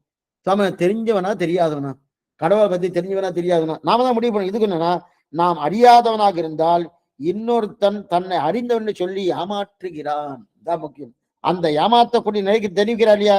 அப்படிப்பட்ட அறியாதவன் சொல்லி ஏமாற்ற, இப்படித்தான் 2 பேரையும் ஏமாத்தினேன்னு தெரிவிக்கிறார். இது எங்க? அதுதானே வஞ்சனஞ்சில் வைத்து முப்போதும் வாழ்த்துவன். அந்த வஞ்சனஞ்சு என்னிடத்திலும் இருக்குன்னு யார் தெரிவிக்கிறார்? தொண்டரபடியாழ்வார் தெரிவிக்கிறார். அதே வஞ்சனஞ்சு நம்மாழ்வாரன் தன்னிடத்துல இருக்குன்னு தெரிவிக்கிறார். உண்டா சுவாமி? ஆமா. கையார் சக்கரத்தியன் கருமாணிக்கமே என்றென்று பொய்யே கைமை சொல்லி புறமே புறமேயாடின்னு பொய்யே கைமை. பொய்ன்னு சொன்னாலும் கைமைன்னு சொன்னாலும் ஒரே அர்த்தம் தான். பொய்ன்னா பொய் பித்தலாட்டம், கைமைன்னா பொய் பித்தலாட்டம், ரெண்டும் ஒரே அர்த்தம் தான். ஆனா ஏன் சுவாமி ரெண்டு சொல்லியிருக்காரு? பொய்யே கைமை சொல்லி ஊர்க்காரலை ஏமாத்தினது பொய்யா, பகவானை உன்னை ஏமாத்தினது கைமை. பகவானை ஏமாத்துறாரு, ஊர்க்காரனை ஏமாத்துறாரு. அப்ப பகவானை ஏமாத்தினது கைமைன்னு பேரு, ஊர்க்காரலை ஏமாத்தினது பேரு. அப்படி பொய்யே கைமை சொல்லி புறமே புறமையாடி மெய்யே பொற்றிருந்த நம்மாழ்வார். அப்பனா இதெல்லாம் வஞ்சனஞ்சு. இன்னும் வஞ்சனஞ்சு மதுரை இவர் மணவாள மாமனிகள் தெரிவிக்கிறார். விருத்தியா பசுர் நரவபு ஸ்தோமித்ர சுவை சுத்தியா சிந்தி நிகிலாத்ம குணாஸ்ரயோஜம் இத்தியாதிவேன கிருத்தினோபி மித பிரவக்து அத்தியாபி வஞ்சன பர அத்த எதீர்ந்த வந்தேன்னு தெரிவிக்கிறார். அவர் என்ன வஞ்சன பரகா, எந்த வஞ்சனஞ்சின்னு தெரிவிக்கிறான்றது அடுத்த வாரம் பார்ப்போம். ஆழ்வார் எம்பெருமானார் ஜீயத்துள்ளேசனம் ஆச்சாரியன் துடிகளேசனம் பாகவதாகு திருவடிகளே சரணம். சாயங்காலம் திருப்பல்லாண்டு காலட்சேபம் வந்து 5:30 மணிக்கு. ஏதாவது சந்தேகம் வந்து அவசியம் கேட்கணும் பிரார்த்திக்கிறேன். நன்றி. அடியேன் சுவாமி தன்யஸ்மி சுவாமி. ஸ்ரீமதே ராமானுஜாய நமக. அடியேன் சாமி ஸ்ரீமதே ராமானுஜாய நமக. அடியேன் சாமி ஆச்சாரியன் திருப்பல்லாண்டு. அடியேன் சாமி ஸ்ரீமதே ராமானுஜாய சுவாமி ஸ்ரீமதே ராமானுஜாய நமக. ஸ்ரீமதே ராமானுஜாய ஸ்ரீமதே ராமானுஜாய நமஹ. அடியேன் சுவாமி தேவரீர் திருவடிக்கு பல்லாண்டு. ராமானுஜாய நமக. அடியேன் சேவிச்சுக்கிறேன். அடியேன் சாமி தேவரை திருவடி பாதம் சேவிச்சுக்கிறேன் சாமி. அடியேன் தேவரை திருவடி சேவிச்சுக்கிறேன். ஸ்ரீமதே ராமானுஜாய நமக. அடியாடி அடியேன் சாமி ஸ்ரீமதே ராமானுஜாய நமக. நம்ம நேத்து திருப்பலாண்டுல வந்து பிரணவம் வந்து சொன்னீங்கல்ல சாமி. நம்ம ஆண்டாள் ரங்கமன்னார் கருடாழ்வார் உள்ள இருக்கிறாங்க. கருடா நித்தியசூரிகளோட சேர்ந்தாங்க. நித்தியசூரியன் அவர் வந்து ஜீவாத்மா தான். அவரும் மகாத்மா சொல்லப்பட்ட வஸ்துதான். ஜீவாத்மால 3 பேர் இருக்கா, பத்தர் நித்யன் முக்தர்னு. ஜீவாத்மா 3 ரகம். ஆனா ஜீவாத்மா கோஷ்டி தான் வரும். பிராட்டியே ஜீவாத்மா கோஷ்டி தான். அது தெரியுது சாமி. சரி, பிராட்டியே ஜீவாத்மா கோஷ்டிங்களா? கருடாழ்வாரு ஜீவாத்மா. அதான் நித்தியர்கள்னா பிறப்பே அங்கேயே இருக்கிறவங்க தானே சாமி நித்தியர்கள். இங்க இருந்து முக்தர்கள் வந்து நம்ம ராமானுஜர் போறத்தாழ்வார் நம்ம வந்து முக்துக்கள் போய் அங்க முக்தர்களா இருக்கிறோம். நித்திய சூரிகள் வந்து எப்பயுமே இருக்கிறவங்க தானே அங்க. ஆமா ஆமா ஆமா. அவங்க ஜீவனத்துல சேருவாங்களா? சேர்றாங்க என்ன? அவங்க அங்கிருந்து இங்க வராங்க. வர்றாங்க. சரி. நித்யாத்மா தான் கீழே இறங்கி வருது, வந்து அவதாரம் பண்றது. சரி சார். அடியே சார். அடியே. ஸ்ரீமதி ராமானுஜர்.